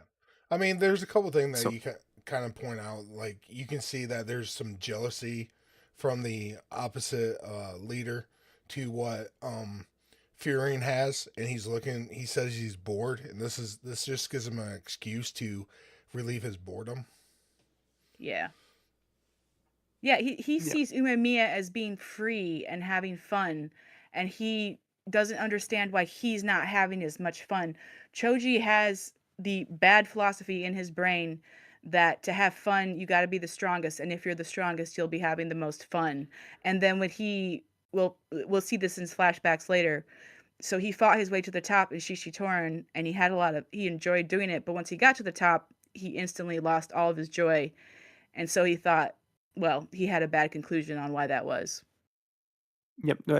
Sure, Shojin likes his own garden. That's the real reason. He doesn't Mhm, have a garden to tend to. mm, mhm. That's a good point. Choji is like, yeah, he's a very grass is always greener kind of guy, looking at the other side like, I want that, and then once he gets it, like, this is not what I wanted. So, Yeah, like it is like we have explored in this. A lot of this stuff actually the what they show and not what they tell. What they show already tells a story. Like how he tends the garden, and the garden is something he tends not because he likes to tend to a garden, but because the garden will lead to something which will then be a betterment for his people again. Like it shows like these little steps that you have to take to get to another step that you actually want to get to, which is your desired outcome, is that to make the people you rule over happy. So mhm, it it this show likes to show philosophy through the actions of the characters and how they go about things. And we can see that with Shu Shi that he doesn't care about anything anymore. As he just goes in and beats up all the people on his way to Furin. He beats up his own people or lets them beat up. Uh, if they are if they lost one fight because he wants only the strong, which is a mindset that we will get to Mhm. yeah, in the later episodes. yeah. So the rest of this episode, they go to the cafe again. This is where we learn that Umemiya and Kodaha grew up in the same group home, so they consider each other brother and sister, even though they're not related. Um, and that she's 16, which shocks Sakura because he thinks she's much older, which she is emotionally, I think, and mentally much older than 16. She comes across as an adult. She's And I think that's about it in the episode. Oh, there is a moment where Umemiya talks to Sakura about how having a fight is like a conversation. And so he's hoping that, Sakura will have a good conversation with Togame during their fight. Sakura doesn't understand this at all. I I am not a fighter. Well, I have played fighting games, like not video games, like in real life. There's a game called Belagarth where you use foam swords and you hit each other, and it's a lot of fun. It's very simple. I like to use a sword and a shield basically, and so I have a little bit experience with that. There is facing off with one on one with someone and trading blows until one of you quote unquote dies. It is very much a back and forth. It is about like reading each other and understanding each other. I've never had a fight though that was as dramatic as what we're about to see in the Shishitoran Oh yeah, you're hideout. right. I actually got some backstory on this, some lore on myself again. I am actually a boxer. Uh, Oh, I cool. I've got training in boxing and have coached people in boxing. I am not a good boxer. I would never say that because I think, as later on in this show, my punches lack the power for a reason. Mm. Because I only fought people I liked, which is not a good prerequisite for me to fight. But I actually learned like techniques and stuff in boxing, and the one I coached actually won his fight, so that is Cool. that. Hmm. And my teacher taught me first of how to how in a street fight to use my techniques, and then how to go with this.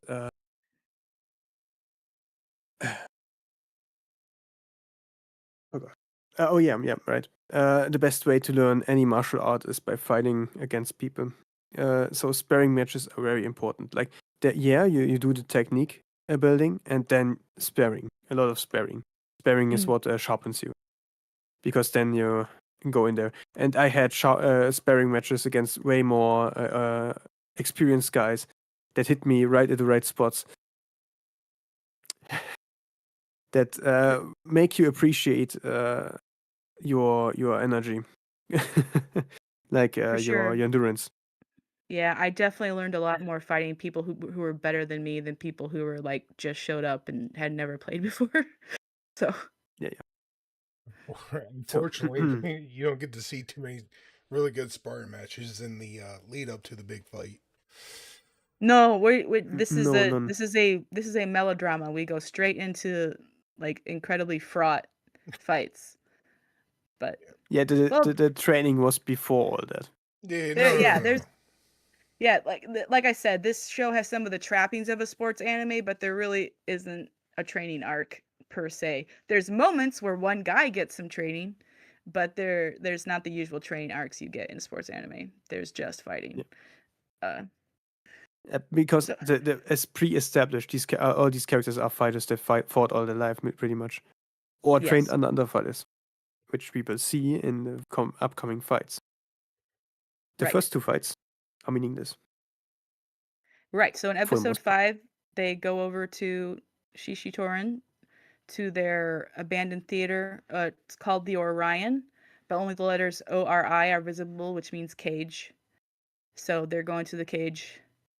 The whole theater is full of guys in the Shishitoran orange jacket, um, and our heroes go and sit up front, and then basically the fight start immediately. Um, First one is Sugishita, with I don't know who that guy's name is. I'm looking at this summary I found, Half a but I mohawk. don't think he doesn't even have a name Yeah. in this summary. It's just a guy. A guy from Shishitoran who Uh, insulted Umemiya, and so Sugishita two wants to kill him. the two characters, the two first fights are characters from the Lion's Den that were only introduced, so they have someone to fight. Yeah. Both yeah, Yeah. Yeah, they're Kyotaro and basically Chinese man. yes, they're just there to show the fighting styles of Shugishita and Suo. Basically, I think they might have been in that first encounter with the middle schooler, Yeah, but I can't remember for sure. yeah, they were. They were behind the one kid that got drop kicked, and Okay, yeah, so they were okay, so there, that's why and they're yeah, there was a little banner where Sakura called them all weak, so they were right, like, oh, we're going to take some respect back. right. Okay, yeah, that's why they decided to join this fight is because they were there. So yeah, Shugishita ends his guy with one shot, one punch to the face. He actually picked I him up think. by the face and slammed him through the stage. It was pretty brutal. Yeah. Yep. Oh, yeah, he throws a counter punch while commenting about how you're supposed to call Umemiya-san, because the opponent didn't do that. And then that guy is knocked out. Yeah. And then they just throw him off the stage like a piece of garbage. Yeah, Uh, that's Shoji once again does not care about anything, especially not his people. He just orders them to get the trash off the stage pretty much. Yeah, and he loves seeing Sugishida's display of power. Like it's fun for him to see this brutal beatdown. Like he's like cheering for Yeah, Sugishida he's because he the was only one so cool. cheering. Yeah, Yeah. Shoji has that Goku vibe where all he cares about is a fight. Yeah. He's a manic little Just the psycho same, at this point in the story. Yeah. just the same as Sakura, but without the uh, deeper inner moral compass that Sakura has. Yep. Right. And that's kind of like I think what they were going for is just like a mirror of what Sakura could end up being. For sure. For sure. Well, also he's the youngest of uh, the Lions Den leaders, and that also has a play in this because the younger you are, the less built in your morals, are, the less built in your ideology is. He is Yeah. still really malleable and makes sky castles of dreams that are not real. Yep. He is delusional still. Yeah, the immaturity, he's definitely extremely immature, and that's definitely Yeah. very clear. All right, so the next fight is Suo, who is the other guy, basically friends with the first guy who got knocked out, but doesn't really matter, because he doesn't seem to care either. But so Suo begins the fight with just standing there while the guy runs at him, and Suo just dodges everything. This is, like I said, his fighting style reminds me of airbenders in Avatar: The Last Airbender because he like circles around. He like puts one hand out to kind of ward the other guy off. He also trips him, I think, at times, Yeah. but mostly he's He just like dancing around him. I think it's jujitsu actually, something like that.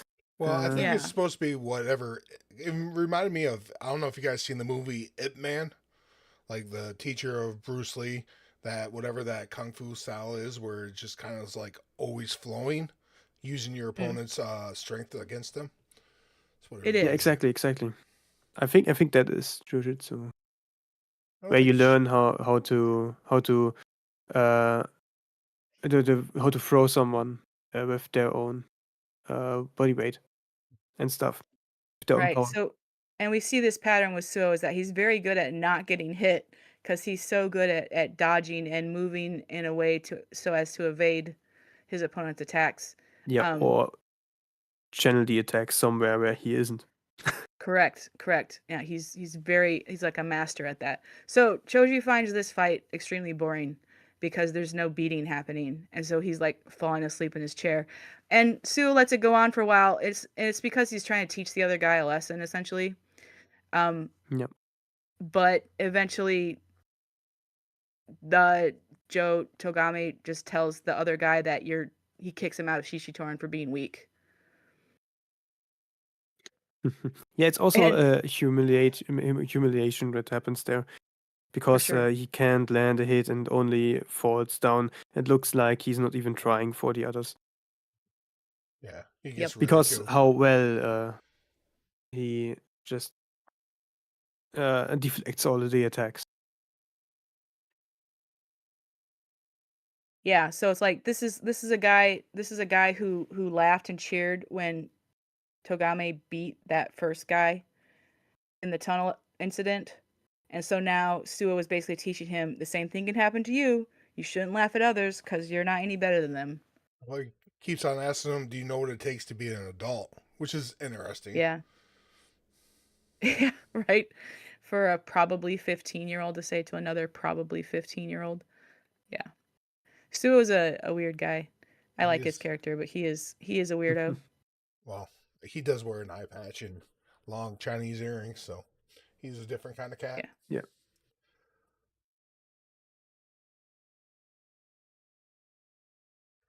Yeah. That cleans up the meat show. Yep. So then we actually get to interesting fights, or more interesting at least. Get to the Togame fight.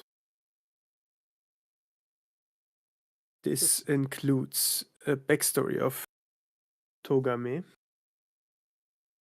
It wasn't Togami, yeah. and It was the second in command in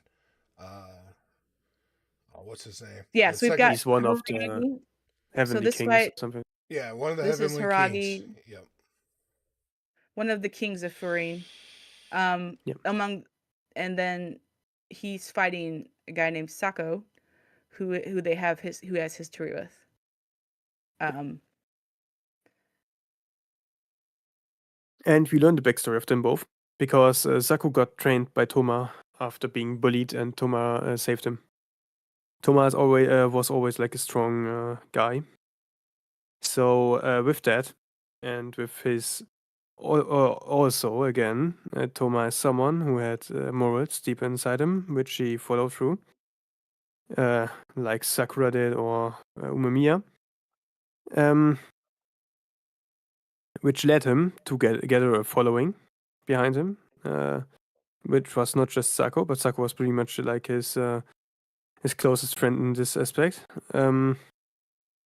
Although Sako saw him as an idol, so there was a bit of a distance there.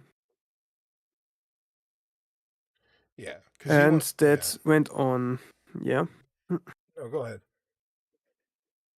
Yeah, this went on. Toma trained Sako, and then at some point he said to Sako, "No, I will not be a leader. I will follow someone else." And Sako was felt betrayed from that.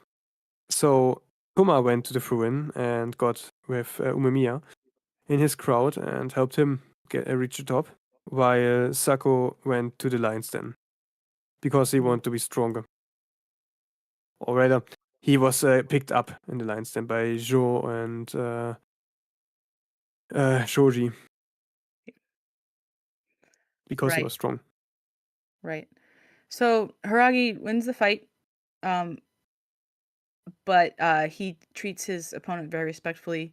When he knocks him out, he carries him over and sets him down gently, before his teammates can be mean to him, because he still, has a fondness for this guy. Also,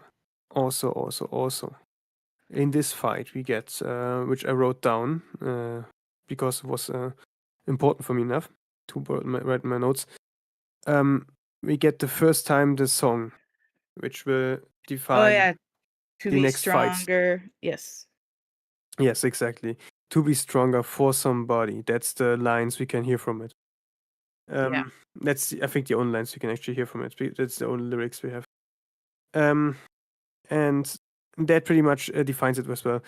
The fight looks in the beginning as if Toma would lose. He even gets kicked down on the ground. Then we get some what was it, Buddhism or Hinduism? Buddhism, I think. Some Buddhism Probably. lore. With the one heavenly king, he's named after one god that is known of the god as the god of war or something like that. He is the real god of war. He is Kratos. And after that, he stands back up and beats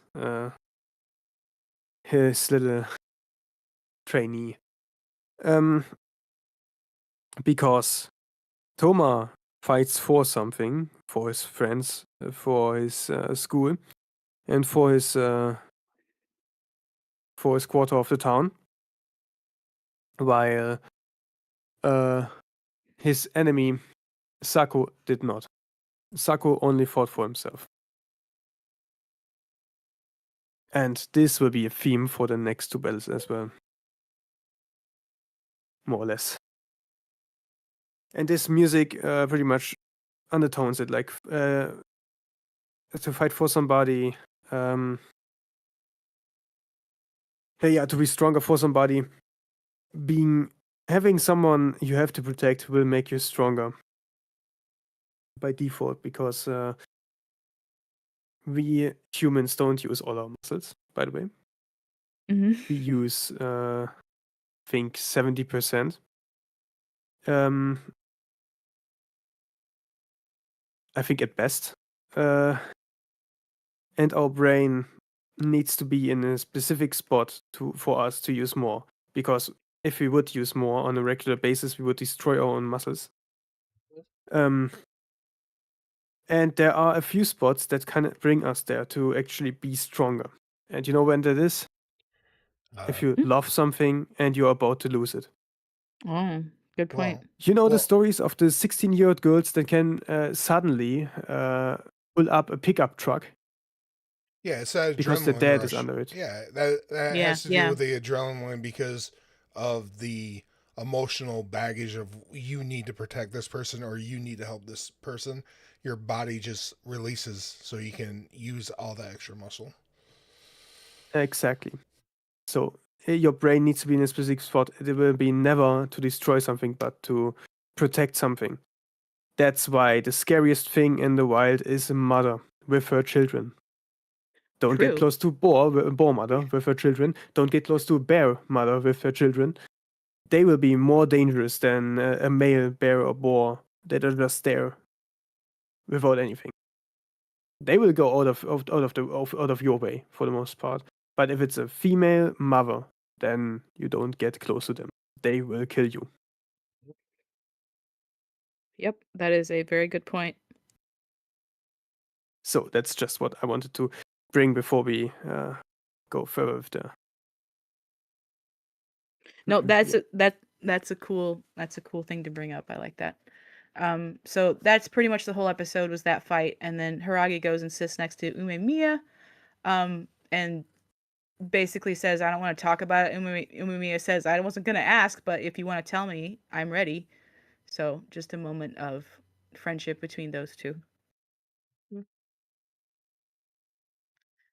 And then moving on to episode 7, it is Togame versus Sakura. I really liked this episode. Um, this is where they have a conversation, basically, and we see the backstory of Togame and Choji. Uh, let's see. Their fighting is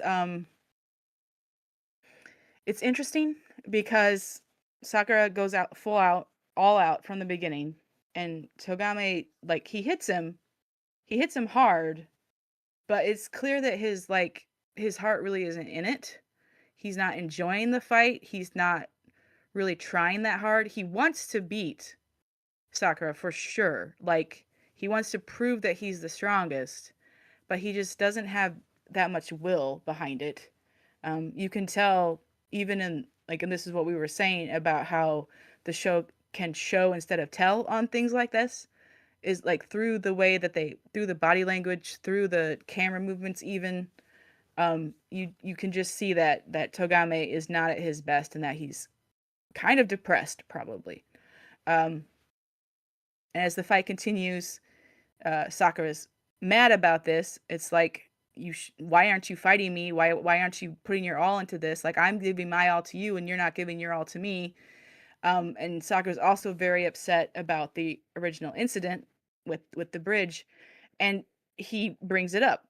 He tells Togame that they should rename themselves from the Devotees of Power to the Bully Club because their power means nothing if it's just to crush those beneath them or chase and beat middle schoolers. So Togame didn't know that this was what had happened. He came to that later. So he didn't know that this was all about a middle schooler being in their territory. So he steps off the stage, goes over to those two poor bastards who were in those first two fights, and just starts wailing on them. It's not even shown on the screen in the anime. It's just like his kind of bloody fist, like beating down. And then he goes back on stage. And so this is where we get the backstory of Togame and Choji, and we see that Togame was another lonely guy. He kind of fought by himself until Choji saw him fighting and was like, "Hey, come and join me. Come join Shishitoran. It's full of strong guys. You're gonna have a great time." And this was when the Choji had first joined Shishitoran as well.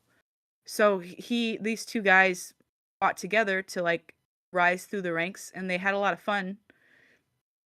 This was like basically Togame's first experience with friendship, it seems like.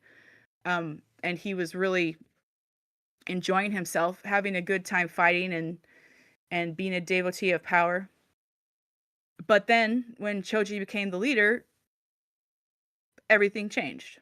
Um, Togame did there's a note, at least in the dub, where he says that Choji's like the sun here. Yeah. And then when Choji became the leader, it was like the sun went out. And there was no more sun. And this was very distressing to Togame as well as Choji. And so Choji decided that the way to fix this, since he's not having fun anymore, even though he's the strongest, and he wants to be the strongest and the most free, as he puts it. So he wants everyone. His conclusion as to how to fix this is that everyone else in Shishitoran has to be as strong as him.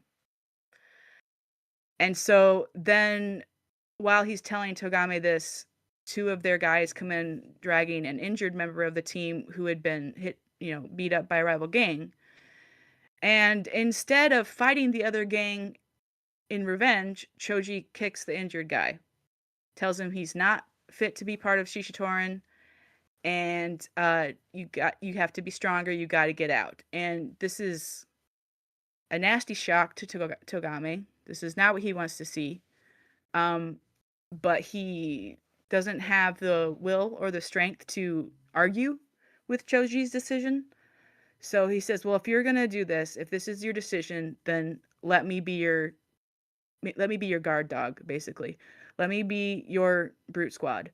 If someone needs to be kicked out or someone needs to be beaten, I'll be the one to do it. You just keep smiling with the guys." He wants to see Choji be the sun, and he's willing to let himself be the bad guy in order for that to happen. And yeah, the episode ends with Togame just seeming really defeated and unhappy, and Sakura still being like, "Come on, fight me." There is in the beginning an important sentence for this fight from Sakura, that he does not care who he fights, if it's someone that saved him or if it's a friend. He will go all in. He will never bend his morals to that. Once again, a good depiction for heroism. Hero does not bend his morals no matter who he fights, or has to fight. And the hero will stand his ground on his moral lines. And that's what Sakura tells him. And Joe did not do that. Joe did not hold his moral grounds. Instead, he went, and we can go to I think it was C.S. Lewis who said it, that evil is cowardice, or to be evil, or to be good, you need to be strong, and if you're coward, you will be evil, more or less. And we see that right here. Joe was a coward, or is cowardly in this sense. He did not step up to do something when he should have. Yeah.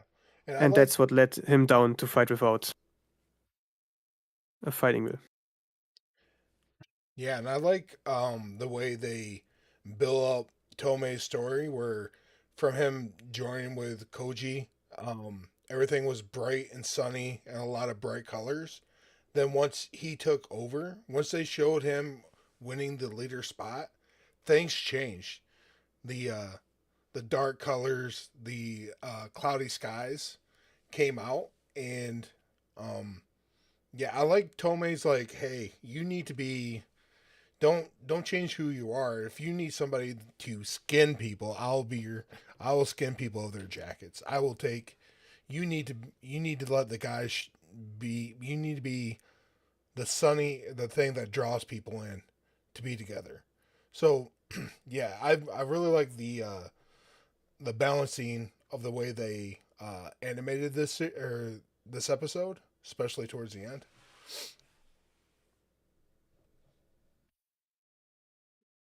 Yeah, I actually like that next episode even more. But anything else to say about this one? Okay. Yeah, no, I think we All can right. go. Yeah. Moving on. So yeah, episode 8 continues the fight between Togame and Sakura, and this is where they really actually start having kind of a conversation through their fighting.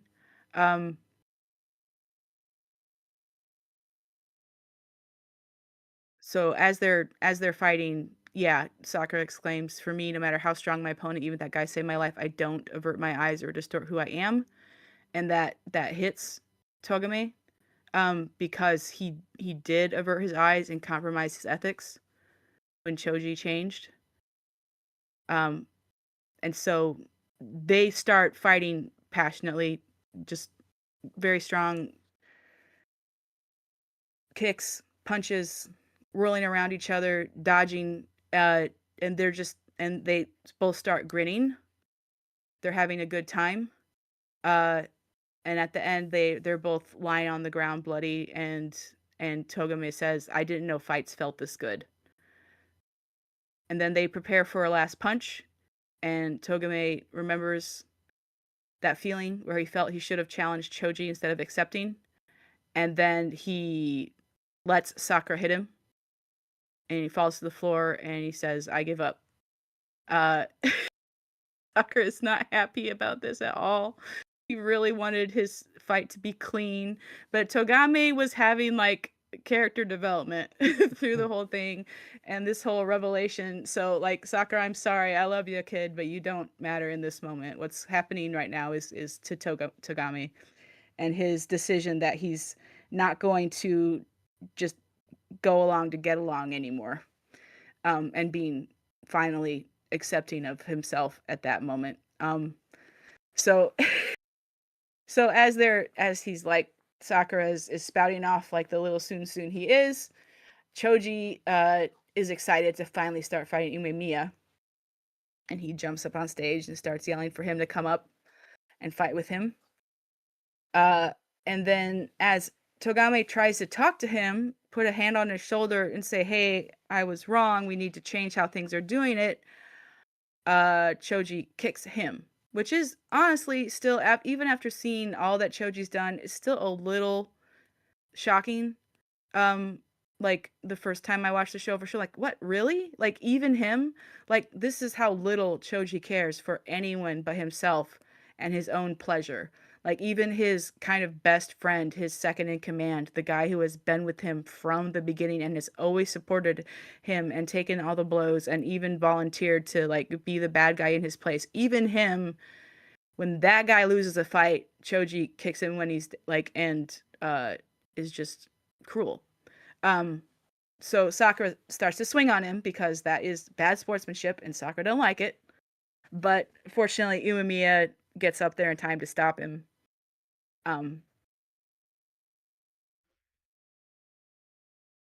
So, and Umemiya has a little moment with Sakura, like telling him, I can tell by this punch I'm holding back, what you're feeling right now." But he gets Sakura to back off and go back down to the audience. And then Choji, super excited to attack Umemiya, super excited to take over Bofureen and be the most free and the most strong. And the fight between Choji and Umemiya begins, and it's yeah, it's pretty acrobatic, pretty ruthless, and pretty exciting to watch. And that's the end of that episode as that's going on. Yeah, it's a Yeah. good episode, at least where it shows the mirroring of what Sakura could be if he didn't have his moral compass deep down inside. Yeah, or if we reach this goal without more, without stabilizing his goals or his ideals, without finding friends and knowing what to fight for. Because once again, the song they play is in these fights, to fight, to get to be stronger for somebody. That is the theme of these fights. All of the foreign fighters that win fight for somebody, while all of the line stand fighters are fighting for themselves. And their honor, something like that. Honestly, even the motto "Devotee of Power" sounds pretty boring to me. Like I wouldn't want to join that team, but then I'm a girl. Yeah. Well, at least the way they do it now, with the are not allowed to lose, because Yeah. that's not how you build strength. That's how you become weaker. Because something we learn with Umamiya is you're not strong alone. Yes. Yeah, he makes that very clear that he rose to the top with the help of many other people. It wasn't only him. Yeah. But he himself, as we see in the next episode, Yes, is a so powerhouse as moving well. on, unless there's something else to say about episode 8. No, I don't think so. Okay.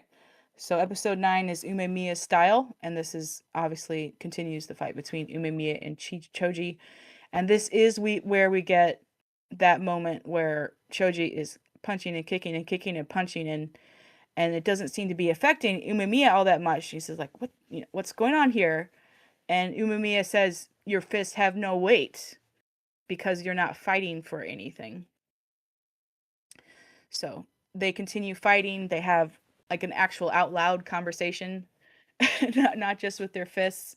And Umemiya is trying to pick at Choji, trying to figure out what he means by freedom. Um, and Choji just doesn't have the patience for any kind of philosophical conversation and just keeps punching. Um,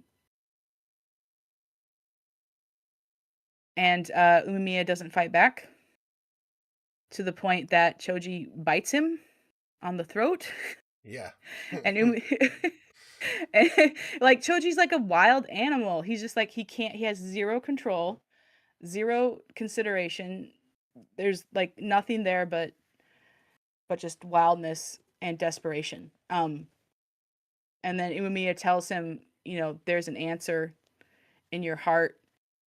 Um and reminds him about a time when Shishitorin and Bofurine had a fight a long time ago before Choji became the leader and where Choji was surrounded by his friends and he was happy. And then Umemiya, what do they call it in Marvel? Like percussive maintenance, something like that. He headbutts Choji to make him recall his memories. Yep. Uh, and Mm. Choji finally remembers what it was like to not be what he is now. Like right now, he's walking alone in the desert, and when he actually had fun was when he was, smiling with the guys. Um, So he was wrong that being at the top would make him freer and more fun. And so that's Umemiya wins. That's the end of the fight, I believe, at that point. Um, then Choji opens his eyes and Togame is there and he's like sobbing and apologizing for making the wrong decision and going along with Choji's tyranny instead of telling him we can't do that. That's not how to be happy. Um, and Choji finally agrees. And yeah, this is a it's too quick. This is not how people work. It's you don't headbutt a manic psycho back into being a normal person, but it's anime. It's fine. It's it is what it is. It's the philosophy of the show about fighting with a different philosophy and winning. Like this is all it's quite symbolic really. Umemiya beating Choji. It's all about a good leader defeating a bad leader. And uh, it's it's a good it's cool. it is anime fight, but it also based itself in something of reality. You are more likely to push your boundaries if you are um, doing it for a reason, and you are stronger if you are doing it for a reason. Yes. And Shoji is not doing it for a reason. He has lost that reason once he became a leader. Yeah, and I think they do a really good job with the imagery where it shows Shoji making to the top, and he was expecting when he got to the top there was going to be a prize to just he'll know everything once he gets there, and the box was empty. So if Right. Shoji himself is empty, then the only thing that he knows how to do is fight, and that led to him becoming a wild animal. Like that's the only thing he knew. That's the only thing he had was seen as worth to him was that he was strong. So if everybody was as strong as him, then everybody would be equal maybe in his eyes. Maybe that's what they were going for.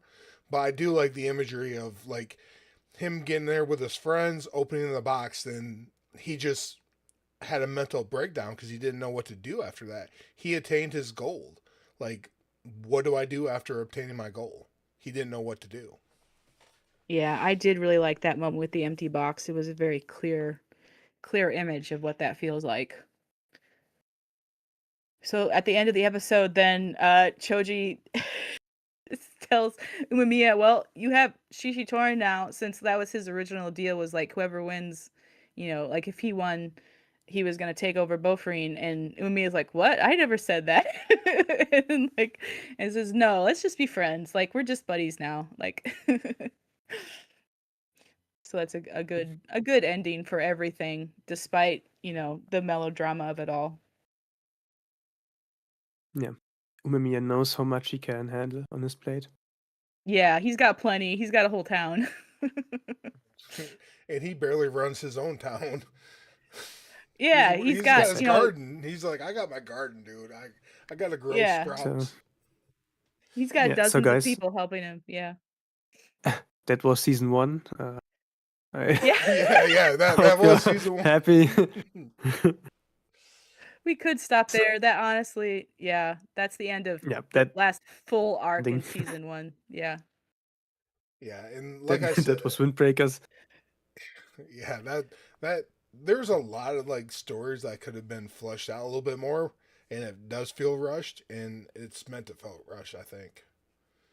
They want I Mm. think it's pretty clear that the producers wanted this breakneck pace. They were trying to make an anime that would really grab the audience and keep you going to the next episode at the end of every week or every episode. So, like they succeeded. Like the first 9 episodes definitely feels like a bit of a roller coaster, but a roller coaster you want to be on for sure. Yeah. So, episode 10. Yeah, Yeah, we got. which is Turns out titled the season does not stop there. episode 10 is titled Dialogue, which is I think kind of funny. Cause yeah, you spend the first 9 episodes just fighting, and here's a new character, and here's another fight, and here's another new character, and here's a whole bunch of fights, and then finally in episode 10, the characters finally dialogue and like have a Well, conversation. previously the dialogue through deck. They did, yeah, they did have a little bit of dialogue, but like this whole episode is basically about talking, which is you do need Yeah. episodes like that. First they talk, then they talk. Right, first you fight, then you talk. That's how they do it. Yeah, that's how I also got my friends back in school. Yeah, you fought first and then you talked. Actually, yeah. Uh, Okay. oh, it was the best friendships with the friends today. Like even my female friends, I got that way. So That's that's cool. No, I got my friends by talking about Star Wars. yeah, that was the second way to That was get the second friends. way. Like Aragon, I was talking about Aragon with someone. He was a cool Yeah. guy. Now he's high on, and he smoked his brain away with weed. So funny how things can go. Uh, yes, they talk on the rooftop. They are eating something, and here we get a repentance from Joe, who is Mhm. sorry and begs for forgiveness for being a coward.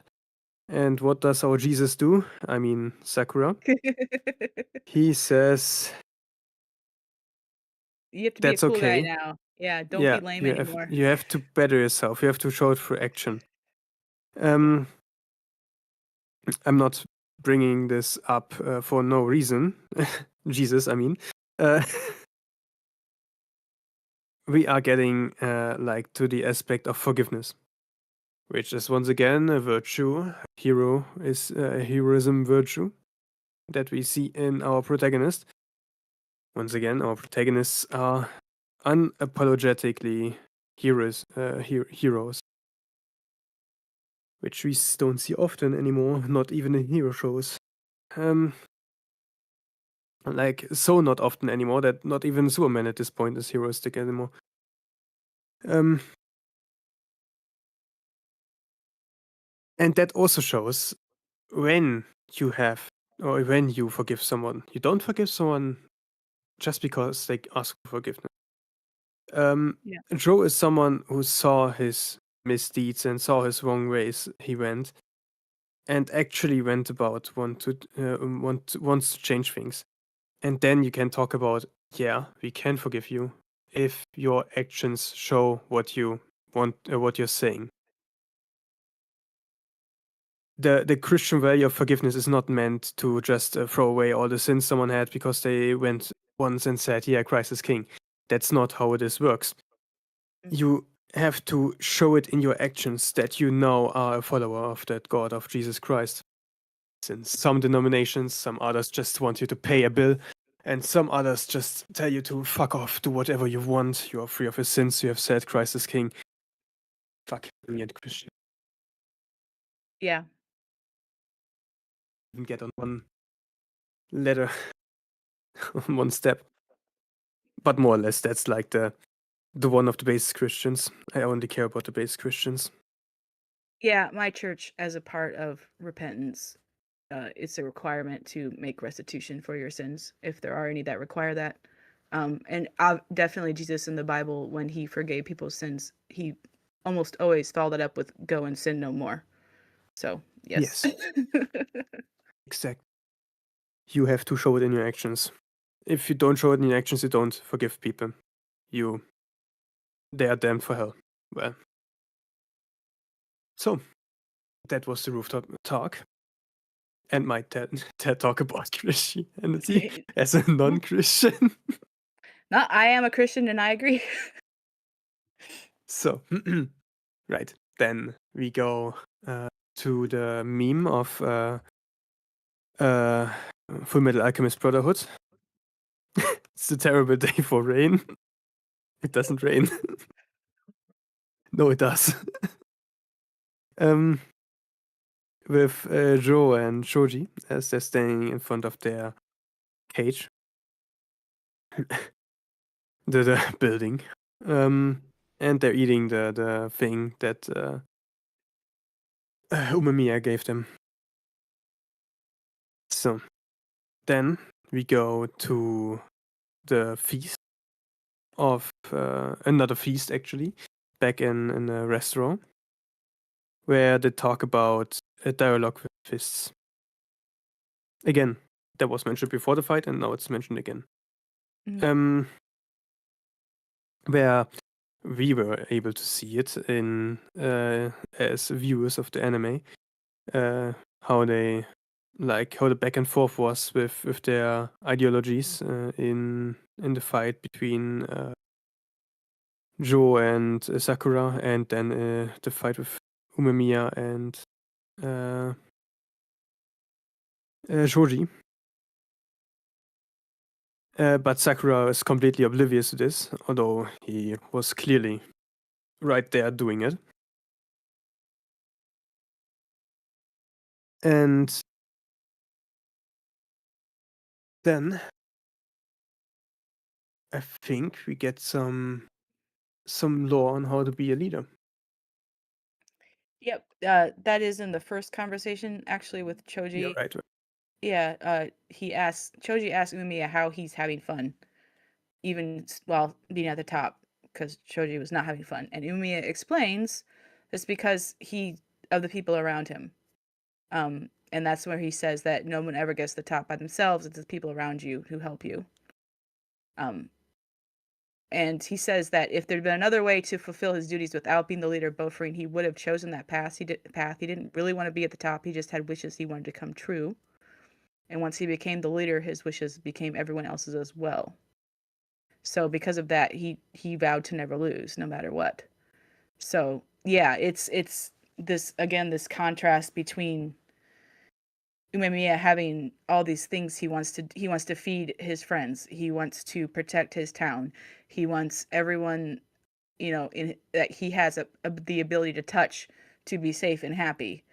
And meanwhile, Choji was only fighting for it was an empty wish to fight for the sake of fighting, which is why it felt empty because there was nothing inside. It was just it was flash with no substance. He was So fighting to be the strongest, to have the most freedom, but he didn't know what to do with the freedom he Yeah, got. and that's And when you got freedom and no values, you turn to nihilism. yeah. Oh, this is the deeply philosophical episode. Yeah, and that in episode 1, if you remember, that's what Sakura came to Fujin for, is to be number 1. So that's where right, you put a nice little cap on exactly the philosophy when you first meet Sake or Sakura, and where he is now.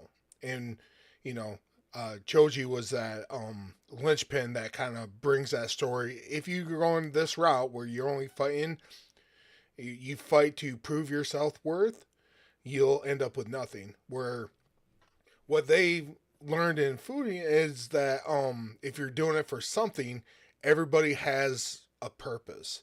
If you're good with fighting, you can protect other people. This is your purpose.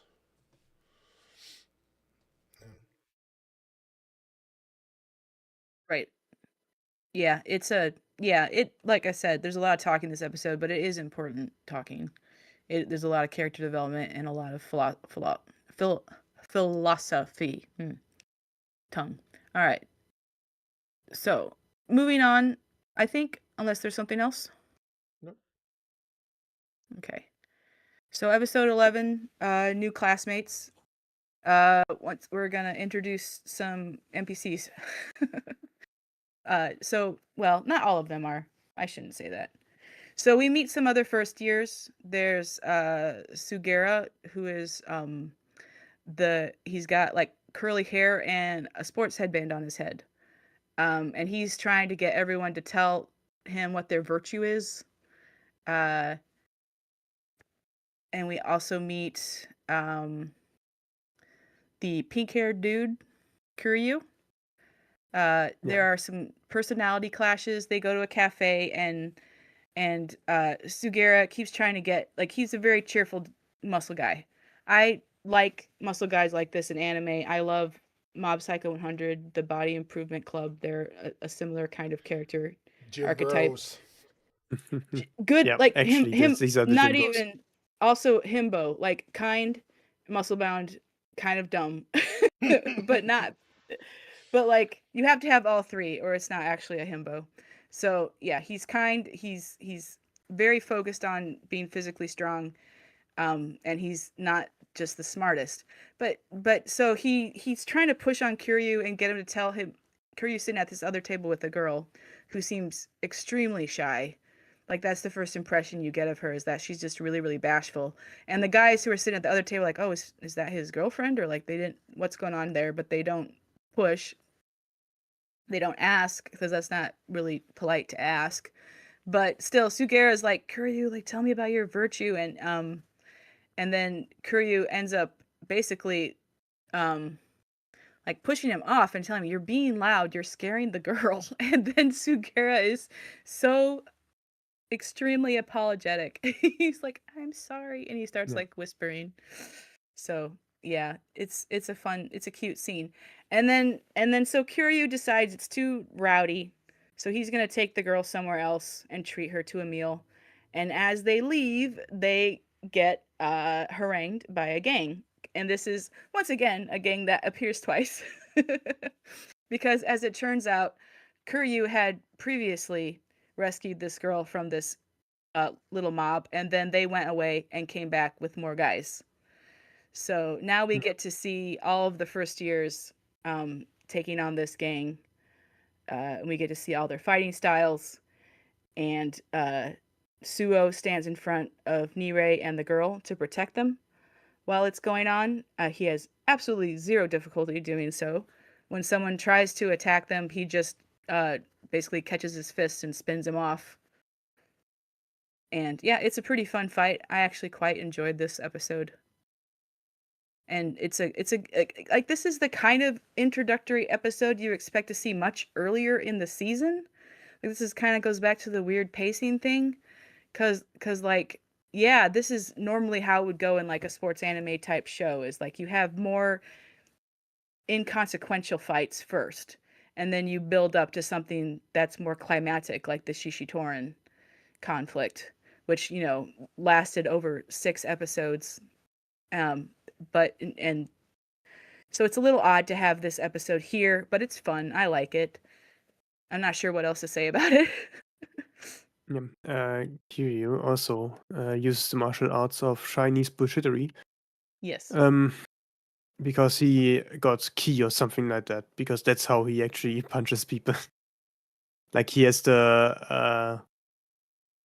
he does the Kamehameha hand movement to hit someone and then they fly off. So he has the Chinese bullshittery.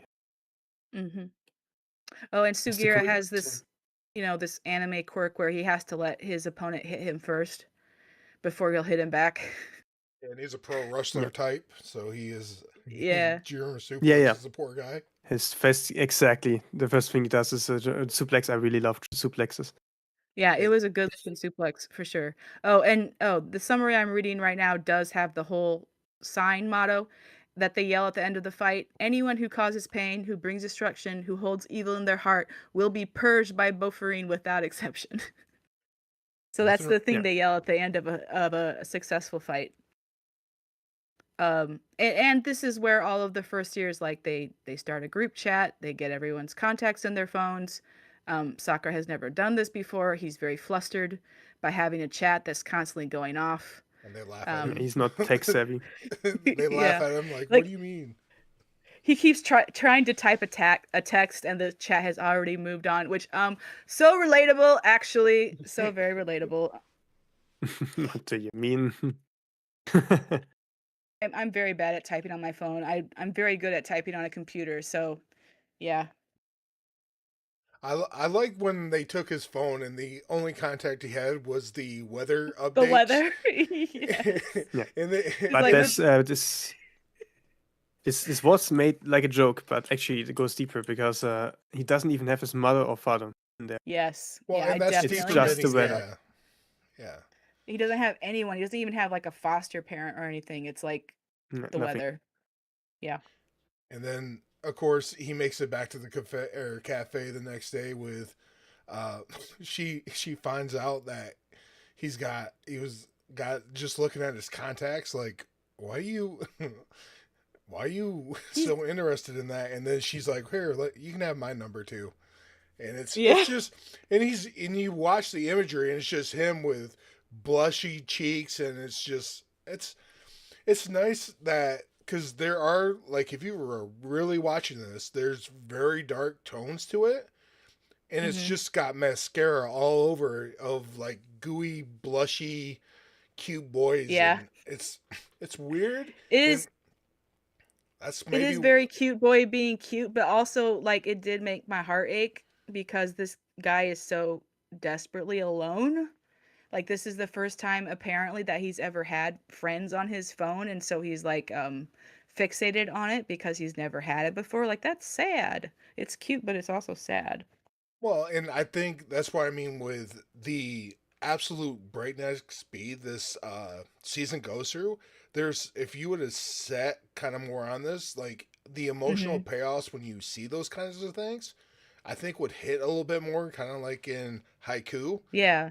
Yeah. But they do like a very, go ahead.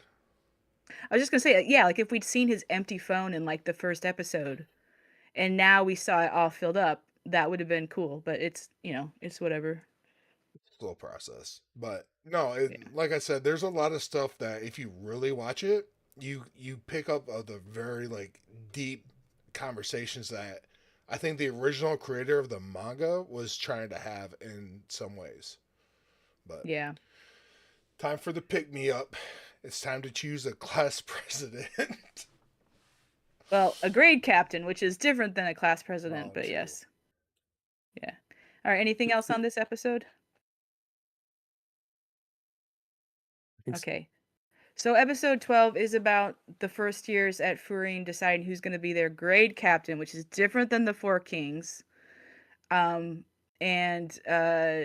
Sakura's like, huh, I wonder who it's going to be. And then Suo immediately points at him. And so does Nirei. And so does like everyone else in class, except for Sugishita, who hates Sakura, but also doesn't want to be the grade captain.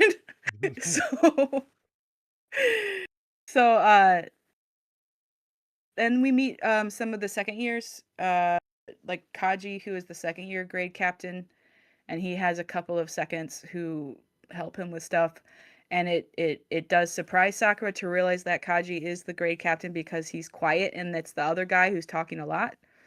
And so later he will seek Kaji out and ask for basically teaching on how to be a good grade captain. But that I think is in season 2 actually. But so then they go on patrol, and there's an old lady who lost her Risa, I think is the name she gives, and Sakura thinks this is a little girl. It turns out to be a cat. So we get a bit of comedy with these guys all chasing the cat, and ends up being Kaji who jumps off a bridge to get her out of the water after the cat jumps in from being chased, I think. Like she just got confused. Um and then so yeah, there's some more conversations about what it is to be like a grade captain, and Sakura feeling inadequate because he's never had to do this kind of thing before. He's never had to be a leader. He's never had anyone depending on him, and he's finding it very overwhelming and frightening. So yeah, Sakura projects his fears out on yeah, other people in this episode when he asks Ren that he has no, not a reason, but no, no,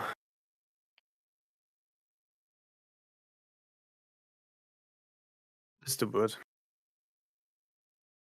For skills or understanding how to command. communication. No, not that, not that he's inadequate as a captain. Yeah, yeah. So Sakura asks Kaji, and Kaji says that he also was picked. He didn't volunteer. And Kaji says that he depends on his secondaries, and so he tries to live up to their expectations. And Sakura's kind of like, oh, I have to live up to other people's expectations. Okay, and then he doesn't sleep that night. He stays up late trying to figure out what it means to be a leader and what it means to be a grade captain, taking it very, very seriously. The next morning, he has a conversation with Kodaha, um, who points out that he never calls people by their names and suggests that perhaps one thing he could do is just call people their names. And so then Nirei tries to teach him all of the names and faces of their classmates. And then they all get called up to the rooftop to have a meeting with Umemiya. Uh, this is be all the grade captains and secondary captains in the school. And yeah, and then at the end of the episode, Sakura calls Nirei and Suo by their names for the first time. And then we're introduced to the Four Kings, and that's this. If there's anything else to say about this episode, the next episode continues this meeting. Then Yeah, and actually introduces the four heavenly yes, kings. right, One of which is very interesting. is Toma. The other one is someone who hides his face in the uh, under his jacket. What's it called? Hood. One looks like the butler type,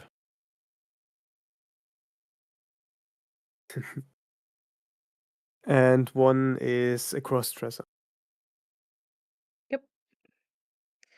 Yeah, so if there's nothing else about episode 12, episode 13 continues that meeting, and we just kind of meet a bunch of new characters.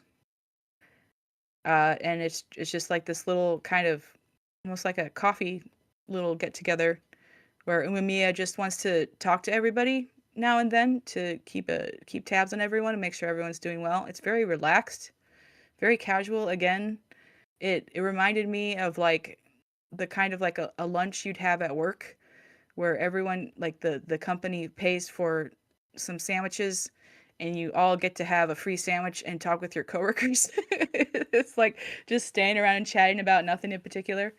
It's kind of weird to see a bunch of high schoolers having that kind of meeting, but that's what this anime has chosen to do with a gang. So that's what we get. And then the next arc starts in the middle of the final episode, where they're gonna start encountering this new team called Keel. And there's a person in the first year class named Anzai who is being chased by these guys, and he's refusing to tell his classmates, the Bofurine guys, what's going on. Through the course of the episode, we find out that Anzai is worried about his childhood friend named Nagato, who we later find out was shanghaied into Keel. And Anzai and Nagato have this other friend, a female, who they used to meet at the park and play with. And it's actually her that Sakura finally kind of tracks down and not exactly forces, but like persuades to tell him what's going on. So she tells him about how she and Anzai and Nagato had been friends for years, and when they parted ways, they thought they'd always be friends. And then Anzai saw a purse snatching, and he chased the purse snatcher and tried, like, the Bofurine ethos. He's gonna chase this purse snatcher and protect the town. And then the hood fell back, and he realized it was Nagato. And he was shocked and tried to talk to him and figure out what was going on, but Nagato was not able to meet with him or not able to talk to him because Keel was just like suppressing him. Um, and then Ansai gets a letter in class and he leaves. Oh, but the whole time Ansai is very bad at coming up with excuses for why he's covered in bruises. He's like, a dog cornered me in an alley, and then I think later he even says it was a bear. Like, he's just not trying very hard. He says that he doesn't want to bring Bofurine into his personal troubles, but he's also like, a first year high schooler. He's not good at this, at deception. But so everyone knows something is up. So when he gets this letter, Sakura follows him and takes the letter, which has a picture of Nagato beaten up and has a location for Ansai to come to. And basically Keel is blackmailing Ansai for money to protect his friend. And that is when Sakura decides that this is his problem now. And the entire first year class agrees. And they all decide to go out and fight Keel. And that is the end of the first season. As they're leaving the school to go fight this dangerous team that has essentially kidnapped a guy and is blackmailing his friend. Yeah, it's Or a at least nice. extorting him. Yeah. Yeah, it's a nice episode to show the growth through the first 13 episodes for Sakura, where he learns, Yeah. like, as a leader, everybody's problems become your problems. Like, he's trying to um, connect with people and help burden or help bear the burdens of other people. So it's really good in that standpoint because he's still very uncomfortable even when he confronts the the girl, about what was going on with one of his classmates. And then, he sees, you know, him getting up and leaving in a rush, and he's like, enough enough with the BS. Just let me know what's going on. How can I help you? You know, he takes the initiative, and he was going to leave everybody else behind. Then, but as any leader, you know, the people come together and they follow. So it was a nice little cap to the season. Yeah, that's fair. And there was a moment of Umemiya during that meeting who told them, watch your friends closely, and take care of them. So this was definitely Sakura trying to take that on board. And so yeah, with that admonishment or just advice from Umemiya and Sakura being stressed about trying to be a good grade captain, so then the rest of the episode shows him in a situation where he needs to do that, actually doing that. So that is a cool thing. Yes. Yeah, because he's like, you know, this is my problem. This is my friend. It's not. I don't want to drag you guys into it. He goes, no, dude, I'm responsible for you. You're part of this Hmm. community. I'm going to help you out. And then everybody's like, dude, okay, you guys are not going to just go and walk into some other territory or go somewheres without us. Like we're all in this together. So it's a nice cap to the overarching like themes that they were pressing through the first season. So it's like I said, it's good where it ended, even though it's it's on a cliffhanger and you know something's going to Yeah. happen. But Yeah.